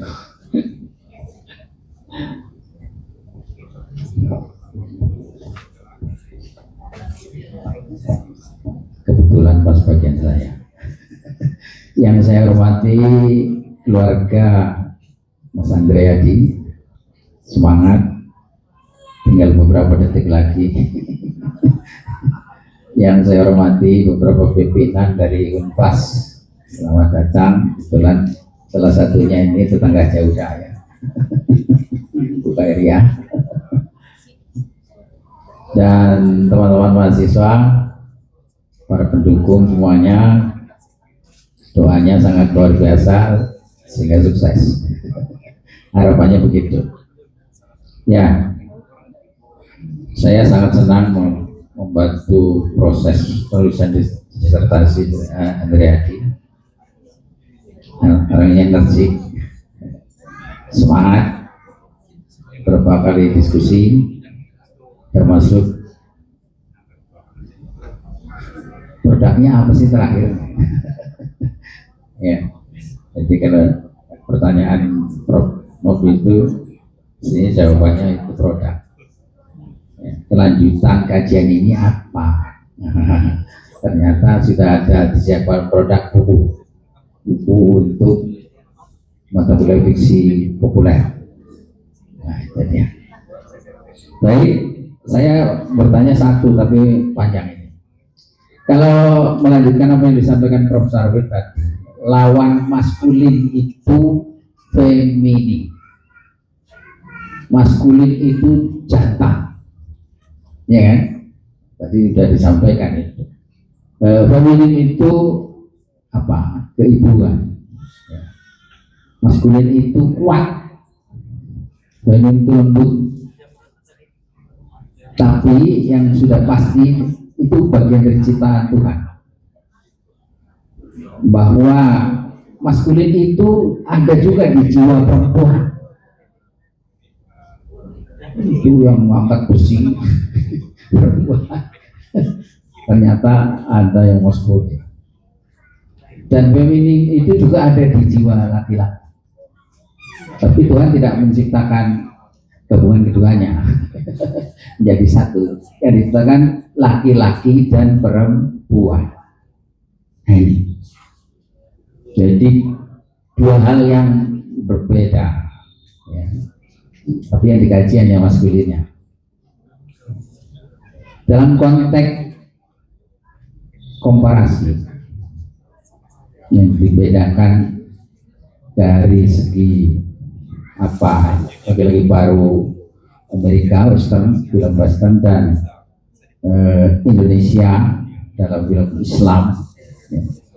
Dalam Western itu dulu saya sering nonton film The Wild West di TV, senang itu. Oh, kalau udah film itu udah manteng itu di depan TV tetangga.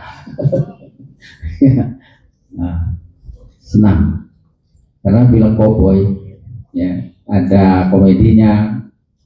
Ya. Nah, yang jelas apa? Agen rahasia, jago tembak. Kalau sekarang kira-kira ya cowboy alien gitu. Ya. Kalau saya menonton itu, dua-duanya sama-sama western, cowboy jantan semua, kok nggak berbeda ya? Bedanya di mana? Nah, tolong dijelaskan, Bapak. Mungkin konsep maskulinitas di Amerika itu lebih kompleks dibanding Indonesia.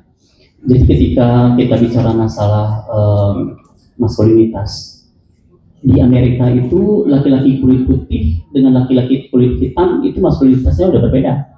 Laki-laki kulit putih dia hegemonik maskulinitas, itu maskulinitas laki-laki yang sempurna.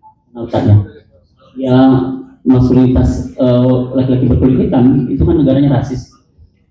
Dia anggap marginal masculinity. Jika ada laki-laki berkulit putih, tapi kemampuannya di bawah kemampuan laki-laki berkulit putih yang pada umumnya dianggap ideal, itu dia masuk ke subordinate masculinity, termasuk juga laki-laki kulit putih dengan orientasi seksual berbeda, maskulinitasnya udah berbeda. Jadi dilihat dari tampilannya aja sudah berbeda level maskulinitasnya. Itu bisa tuh. Jadi kalau di Cowboy itu ada laki-laki kulit putih, dia berkemampuan mempunyai kemampuan yang kuat, dominan dan sebagainya, berarti dia maskulinitasnya sempurna. Ketika ada laki-laki yang kulit putih namun kemampuannya kurang dan juga orientasinya berbeda, bukan cisgender, dia ada di subordinate masculinity, dan ketika kulitnya berbeda dia ada di marginal minority. Itu dari sisi tampilannya saja, belum lagi pola tindakan dan sebagainya. Situasi pola tindakannya itu juga sangat berbeda. Baik, satu lagi ya. Saya mau supaya Anda bisa menjelaskan kepada teman-teman, kan judulnya ini komparasi, uji beda. Uji bedanya pakai apa? Ya, pakai apa? Tolong dijelaskan. Kemudian coba jelaskan sedikit. Jadi maskulinitas laki-laki baru Amerika Western itu dengan Indonesia Islam itu di mana bedanya? Contoh personal, tokoh. Saya mulai dari komparatif. Yang saya pakai komparatif genealogi itu konsep-konsep dari Guillen yang dia kembangkan pada tahun 1993. Nah, ini merupakan pendekatan analitis yang menelusuri asal-usul perkembangan dan juga transformasi konsep praktik wacana tertentu dengan membandingkan lintas konteks sosial dan budaya mereka. Makanya saya menggunakan teori ini karena ini lintas budaya yang saya bandingkan dan juga secara historis.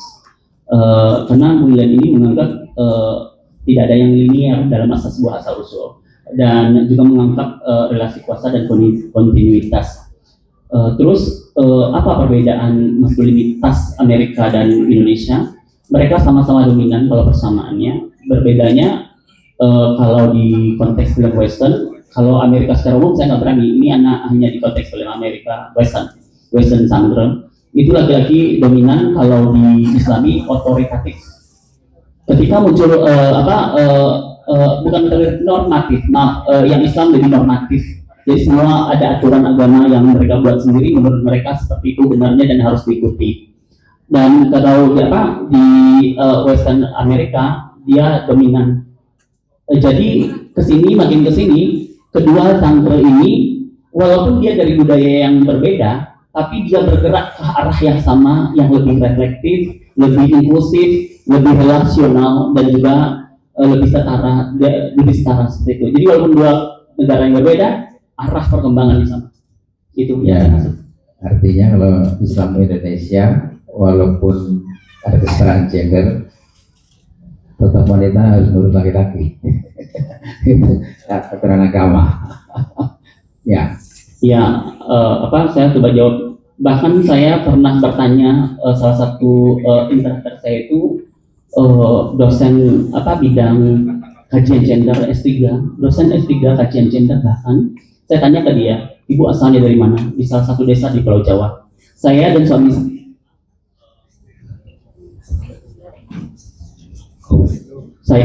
saya dia bilang memang sama-sama orang yang inklusif. Namun ketika saya pulang kampung, istrinya bilang, entar saya pura-pura bikinin kopi kamu ya, dan sebagainya. Jadi harus pura-pura bagi ke yang dominan lagi. Dia tidak diserahkan ke semua daerah di Indonesia ini, belum ya, gitu. Ya dipuji mertua. Iya.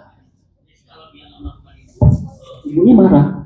Ya itulah makanya biar dipuji. Padahal dia di masyarakat memberi contoh dia adalah ahli gender dan sebagainya, tapi pada praktek di daerahnya tetap dia harus pura-pura mengikuti yang tradisional. Baik, terima kasih. Selamat, sukses selalu.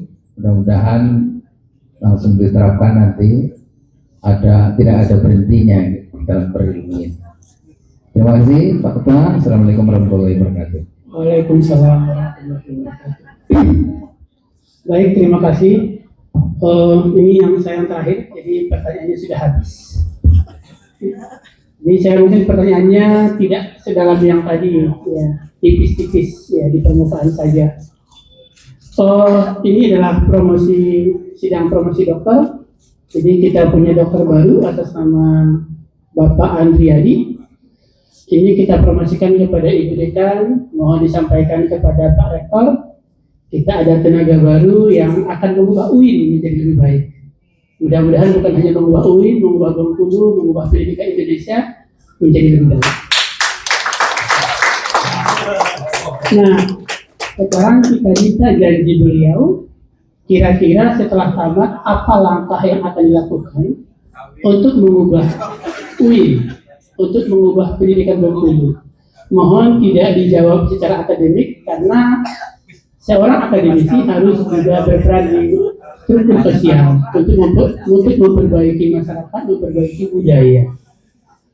Kira-kira di luar akademik apa yang akan dilakukan untuk membuat UIN, membuat pendidikan Bengkulu menjadi lebih baik? Terserah nanti bisa diaplikasikan atau tidak. Setidaknya kita punya rencana. Dulu ketika saya S1, rektor UIN itu memanggil saya, waktu itu masih IAIN, Profesor Sirajuddin. Dia bilang, kamu saya danain untuk kuliah S2 di UGM, tapi kamu harus ngambil ilmu sastra atau sastra Inggris. Karena tidak ada satupun akademisi di Bengkulu ini berlevel master di bidang sastra Inggris. Saya nggak tahu, pada saat itu dia udah survei katanya nggak ada. Dan ternyata di Bengkulu ini sampai hari ini pun saya pengen punya teman diskusi di bidang sastra Inggris dan budaya Inggris. Dan nggak tahu saya salah apa tidak, saya belum menemukan salah satupun akademisi berkualifikasi doktor dia di bidang sastra Inggris ataupun budaya Inggris. Apa benar? Nggak ada ya Pak ya? Berarti saya dokter pertama bidang itu. Dan itu saya bangga, saya lahir dari kandungan daerah saya sendiri, bukan daerah lain ataupun negara lain. Dan itu di sini. Dan saya itu yang saya maksudnya setelah ini berarti pengembangan dalam budaya seperti ini kan belum ada. Jadi ini akan terbuka luas buat saya untuk mengembangkan keilmuan sejenis ini ke depannya. Baik itu untuk kampus ini ataupun Bengkulu. Kedua, yang saya bilang tadi, kampus kami ini kampus responsive gender. Dengan saya melanjutkan S3 ini, otomatis metodologis dan teoritis saya makin lebih bagus. Jadi itu akan sangat berkontribusi untuk memperkuat komitmen lembaga saya untuk mencapai visi-misinya itu. Dan yang terakhir, saya sangat ingin menjadi seorang agen perubahan dalam bidang akademik. Jadi saya mengajar nanti sastra itu tidak hanya sekedar hal-hal yang estetis, tetapi juga harus peka terhadap isu-isu sosial. Jadi intinya saya ingin kedepannya membenahi kesenjangan akademik dan juga memperkuat komitmen lembaga. Iya, sebenarnya masyarakat yang mempengaruhi jenis film atau karakter film atau karakter film yang mempengaruhi masyarakat. Jadi kalau saya bayangkan saya tadi bahwa Pak Andriadi akan mempengaruhi pola-pola film Indonesia untuk mengejar target kita harus begini dong. Bukan mungkin, itu salah satu dari kalau saya tulis di sini di bagian disertasi saya ini, di bagian penelitian arahan selanjutnya implikasinya ke sana. Jadi membentuk memproduksi film itu mampu memproduksi dan mereproduksi cara pikir masyarakat, dan itu bisa menjadi media untuk merubah masyarakat. Tentunya untuk merubah itu kan saya tidak berdiri di masyarakat secara ini, tentu melalui lembaga tempat saya bernaung. Berarti 10 tahun lagi kita bisa mengharapkan ada film yang keluar dari UINFAS ya? Ada. Ya, mohon didukung nanti ini Bu Dekan. Ya. Terus yang terakhir dari saya, kita kan selalu belajar dari masa lalu, hidup di masa sekarang untuk membentuk masa depan. Kira-kira ada bayangan nggak masa depan pria Indonesia atau pria Islam Indonesia itu harus seperti apa? Sebenarnya saya sudah menjelaskan di sini ada, saya akan coba. Sejauh yang saya tahu, kajian-kajian gender Indonesia itu selalu berbicara persoalan perempuan. Isu-isu yang dari perempuan itu lebih banyak ketimbang dia membahas laki-laki.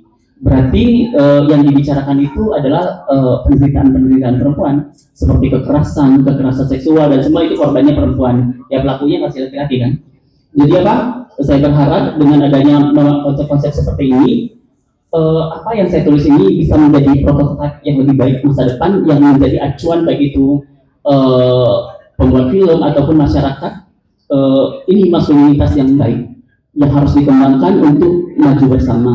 Jadi laki-laki itu sudah waktunya untuk menjadi mitra setara bagi perempuan, bukan yang mendominasi perempuan, seperti itu menurut saya. Oke. Penghambat terbesar kira-kira apakah dari kerajaan, dari mana kira-kira untuk mengimplementasikan ide-ide ini? Laki-laki Indonesia ini besar dari dari pola asuh, pola asuh laki-laki yang dominan, otomatis itu penghambatnya. Andai saja dia diasuh oleh laki-laki yang laki-laki baru itu inklusif, tentu dia akan bisa terbentuk karakter seperti apa yang saya gambarkan, laki-laki ideal itu.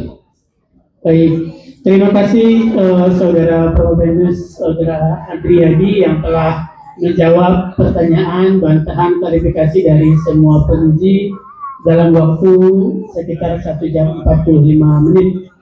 Dengan selesainya pertanyaan dari saya, maka selesai seluruh pertanyaan dari para penguji, maka sidang promosi doktor ditunda untuk sementara untuk memberi kesempatan kepada panitia menyimpulkan hasil ujian.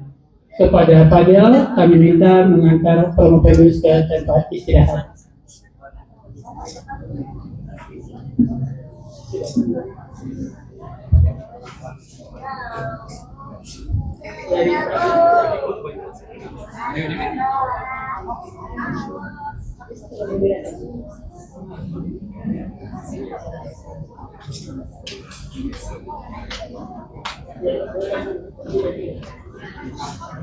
Sidang promosi doktor atas nama Saudara Andriadi kembali dilanjutkan. Kami minta Fadel untuk menjemput dan mengantar promovenus kembali ke tempat sidang.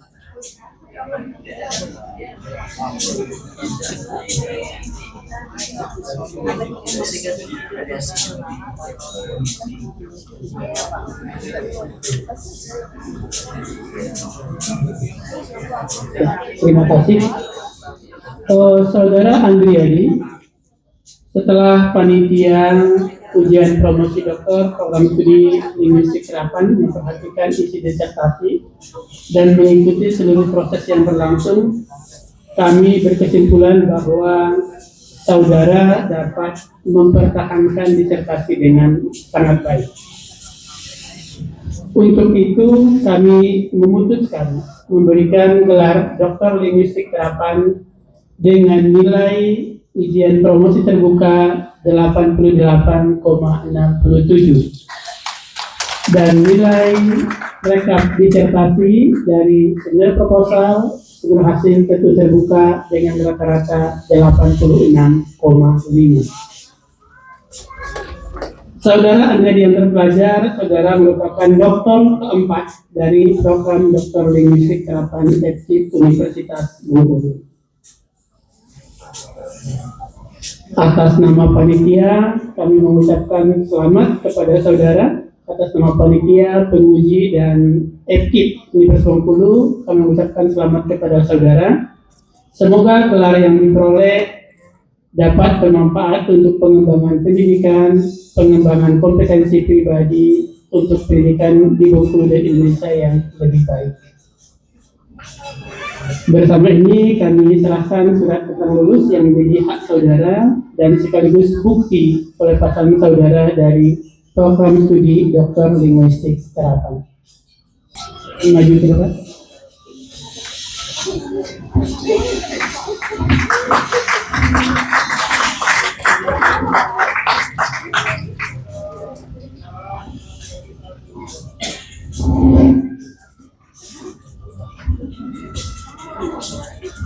Selanjutnya kami persilakan kepada promotor Bapak Profesor Dr. Sarwit Sarwono MHum untuk memberikan nasihat kepada promovenus ya selama sekitar 10 menit. Bismillahirrahmanirrahim. La haula wala quwwata illa billah. Asyhadu an la ilaha illallah wa asyhadu anna Muhammadar Rasulullah. Allahumma shalli ala sayyidina Muhammad wa ala ali sayyidina Muhammad.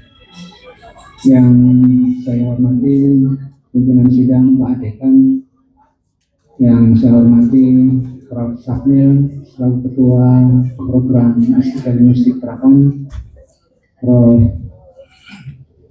Wisma yang saya hormati Profesor Nabi Anugrah Yakti yang saya hormati Pak Dr. Didi Mustia selaku Mitra Promosi yang saya hormati, Bapak-bapak, Ibu-ibu, hadirin semuanya, Assalamualaikum warahmatullahi wabarakatuh.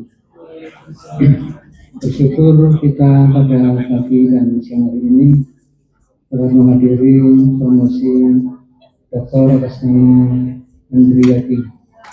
Bersyukur kita semuanya sehat dan bersyukur kita semua diberkahi Allah Subhanahu wa Ta'ala. Mohon izin saya akan menyapa keluarganya dulu. Ada ayahanda, bapak, Mas Andri ada? Orang tuanya, bapak silakan berdiri Pak, berdiri dulu. Iya, ibu tidak ada. Cukup di situ saja Pak, berdiri di situ saja ya. Saya ingin mengucapkan selamat pada Bapak. Bersyukur Bapak dikaruniai putra yang luar biasa. Alhamdulillah hari ini putra Bapak menyandang gelar doktor dan mudah-mudahan membawa berkah bagi keluarga dan bagi Mas Andri sendiri. Silakan duduk Pak. Istri ada istri atau saudara? Nah, saudara-saudaranya mana? Adik. Nah, boleh berdiri di situ ya, istri. Nah, ini. Oh belum. Oh boleh, yang di luar sana boleh daftar. Saya ingin mengucapkan selamat, kami ingin mengucapkan selamat pada saudara, pada Anda. Bersyukur punya keluarga, punya kakak ya, punya kakak yang hebat dan mudah-mudahan menginspirasi adik-adiknya dan juga mudah-mudahan menginspirasi keluarga besarnya. Silakan duduk kembali. Jadi tentu selama saya lebih senang menyebut Mas Andri. Selama Mas Andri mengikuti program S3 tentu adik-adik dan ayahanda banyak berkorban. Ya Pak, ya pikiran, mungkin waktu, mungkin diganggu dan sebagainya. Gangguan-gangguan itu pengorbanan Bapak dan pengorbanan adik-adik tertebus pada hari ini dengan kelulusan Mas Andri dengan sangat baik. Sekali lagi selamat dan mudah-mudahan berkah bagi Mas Andri dan keluarga besar. Saya juga ingin mengucapkan selamat pada Bu Dekan. Pastilah waktu tersita selama Mas Andri mengikuti pendidikan S3 dan menyusun disertasi. Juga kolega-kolega di UIN, di Tarbiyah ya di Tarbiyah tentu terganggu sedikit waktu bisa dari atau tidak selama proses pendidikan dan penyusunan disertasi. Nah, kami juga ingin berterima kasih, mengucapkan selamat pada siapapun yang terlibat di dalam proses pendidikan Mas Andri dan selama di program S3 Linguistik Terapan. Sekali lagi selamat pada semuanya dan khusus pada Mas Andri. Pesan saya ada 3, pesan kami sebetulnya. Yang pertama, ilmu itu dinamis, jadi tidak pernah diam. Dulu orang beranggapan bumi itu datar. Jadi Galileo Galilea membuktikan bahwa bumi itu bulat. Dulu satuan terkecil dari benda di bumi ini namanya atom. Sekarang sudah beda namanya, quark. Jadi berubah terus. Oleh sebab itu maka kita wajib terus belajar. Jadi mohon jangan berhenti belajar. Yang kedua, ilmu pengetahuan itu sesungguhnya terbentang di semesta ini, bukan di kampus saja. Juga tidak di kampus sekolah, juga tidak di masjid saja, tapi terbentang di semesta ini. Oleh sebab itu, kita mungkin harus menjelajah semesta ini. Dan sekarang dimungkinkan dengan teknologi kita bisa menjelajah segala penjuru dunia untuk mengetahui rahasia alam semesta, untuk mengetahui ilmu pengetahuan yang sangat luas pada bidang masing-masing. Pada bidang masing-masing.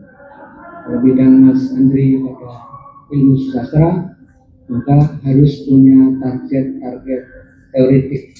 Ya, itu dulu pesan promotor saya pada saya.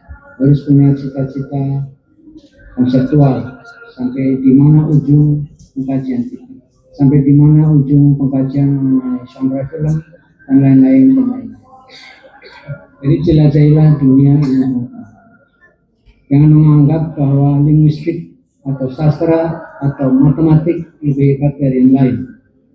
Tidak ada yang lebih hebat dari yang lain. Karena semuanya hebat. Jadi tidak salah belajar fisika kuantum.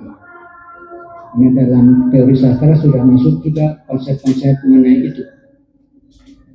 Yang ketiga, saya meyakini, mudah-mudahan kami meyakini, mudah-mudahan Mas Andri juga meyakini, bahwa di ujung pencapaian ilmu pengetahuan itu ada religiositas. Ada religiositas. Dan oleh sebab itu, kita harus sampai pada religiositas. Ialah kerendahan hati. Jadi jelajahilah bumi, jelajahilah ilmu pengetahuan, capailah ilmu pengetahuan, terus belajar dengan kerendahan hati.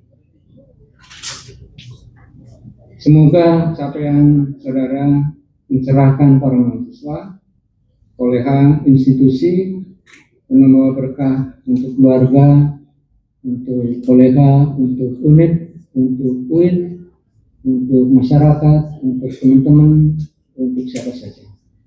Demikian yang dapat kami sampaikan. Sekali lagi, selamat pada Bapak, selamat pada adik-adik, selamat pada semuanya, selamat pada Mas Andri, berkah untuk semua. Terima kasih. Assalamualaikum warahmatullahi wabarakatuh. Berikutnya kita minta kepada Saudara Andriadi untuk memberikan kata sambutan. Ya, boleh melepaskan unik-unik selama 3 tahun ini. Bisa di panggung ini, silakan gunakan mikrofonnya.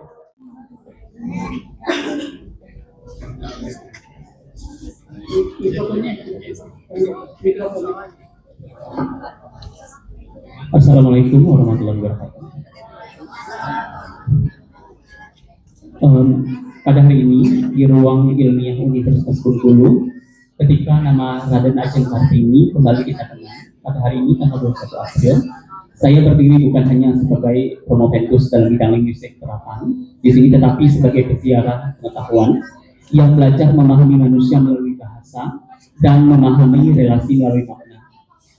Kartini telah membuka jendela bagi perempuan untuk melihat dunia, namun hari ini kita juga dihadapkan pada tugas lain, membuka jendela bagi laki-laki agar ia belajar melihat tanpa menguasai, mendengar tanpa mendominasi, dan hadir tanpa meniadakan yang lain. Sebab maskulinitas yang kita warisi seringkali dibangun di atas kesunyian. Kesunyian dari empati, sunyi dari kerentanan, dan sunyi dari keberagaman. Pada hari ini saya sampai pada satu pemahaman bahwa maskulinitas tidak harus menjadi ruang pembuktian kuasa, tetapi dapat menjadi ruang perjumpaan yang inklusif, relasional, dan manusiawi. Menjadi laki-laki bukan tentang siapa yang paling kuat, melainkan siapa yang paling mampu memahami dan menghargai. Dalam konteks ini, saya juga mengakui bahwa karya-karya insan perfilman, khususnya dalam genre western dan film genre Islami, telah menjadi cerminan sekaligus medan tafsir, tempat maskulinitas dipertanyakan, dinegosiasi, dan dimaknai ulang.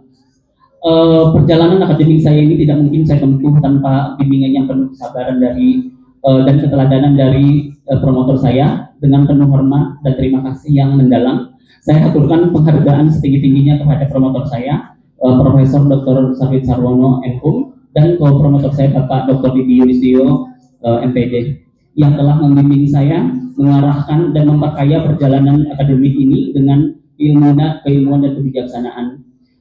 Ucapan terima kasih yang tulus juga saya sampaikan kepada pimpinan Universitas Bengkulu dan UIN Fatmawati Soekarno Bengkulu yang telah hadir di sini, dan para pemuji serta seluruh dosen dan sivitas akademika yang telah menjadi bagian penting dalam perjalanan ini, memberi ilmu, memberi arahan, dan kekuatan dalam setiap langkah yang tidak selalu mudah.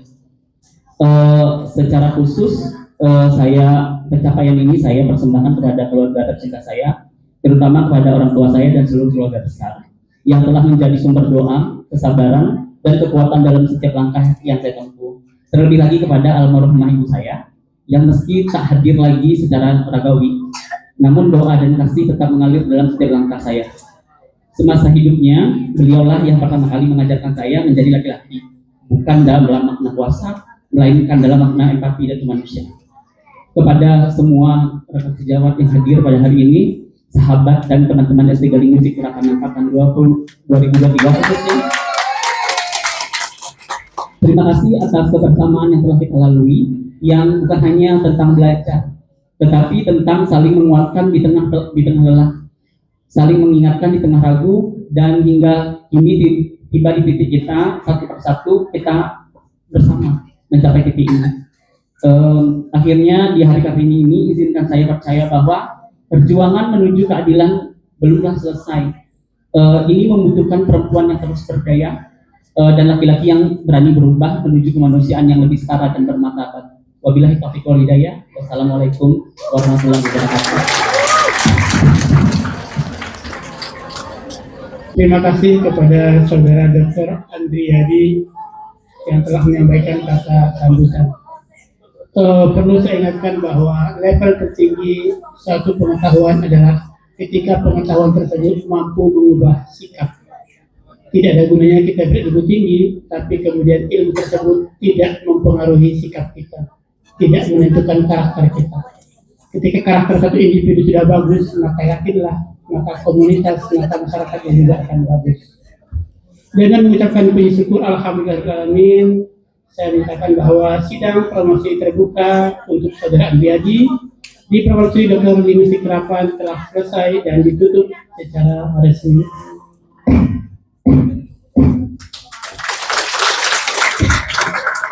Terima kasih atas perhatiannya. Mohon maaf kalau ada kekurangan. Saya akhiri. Assalamualaikum warahmatullahi wabarakatuh.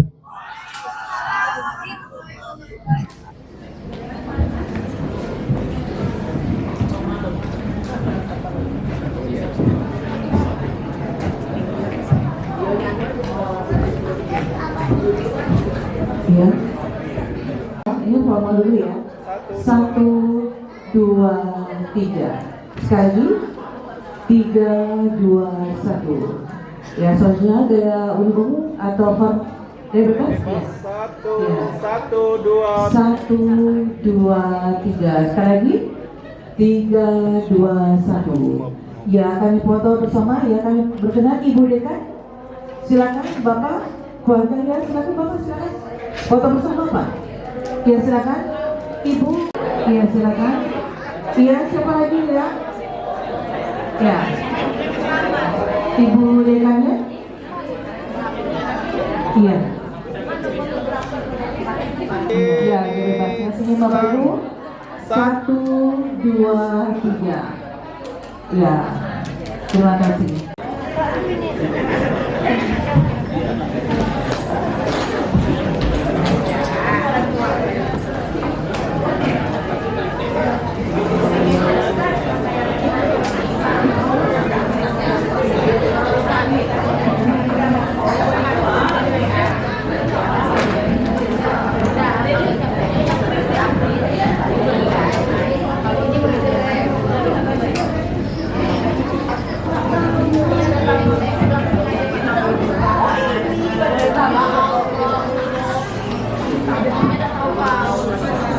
Terima kasih atas perhatian dan kehadiran Bapak Ibu.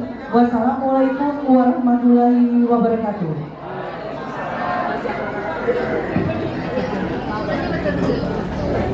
Selamat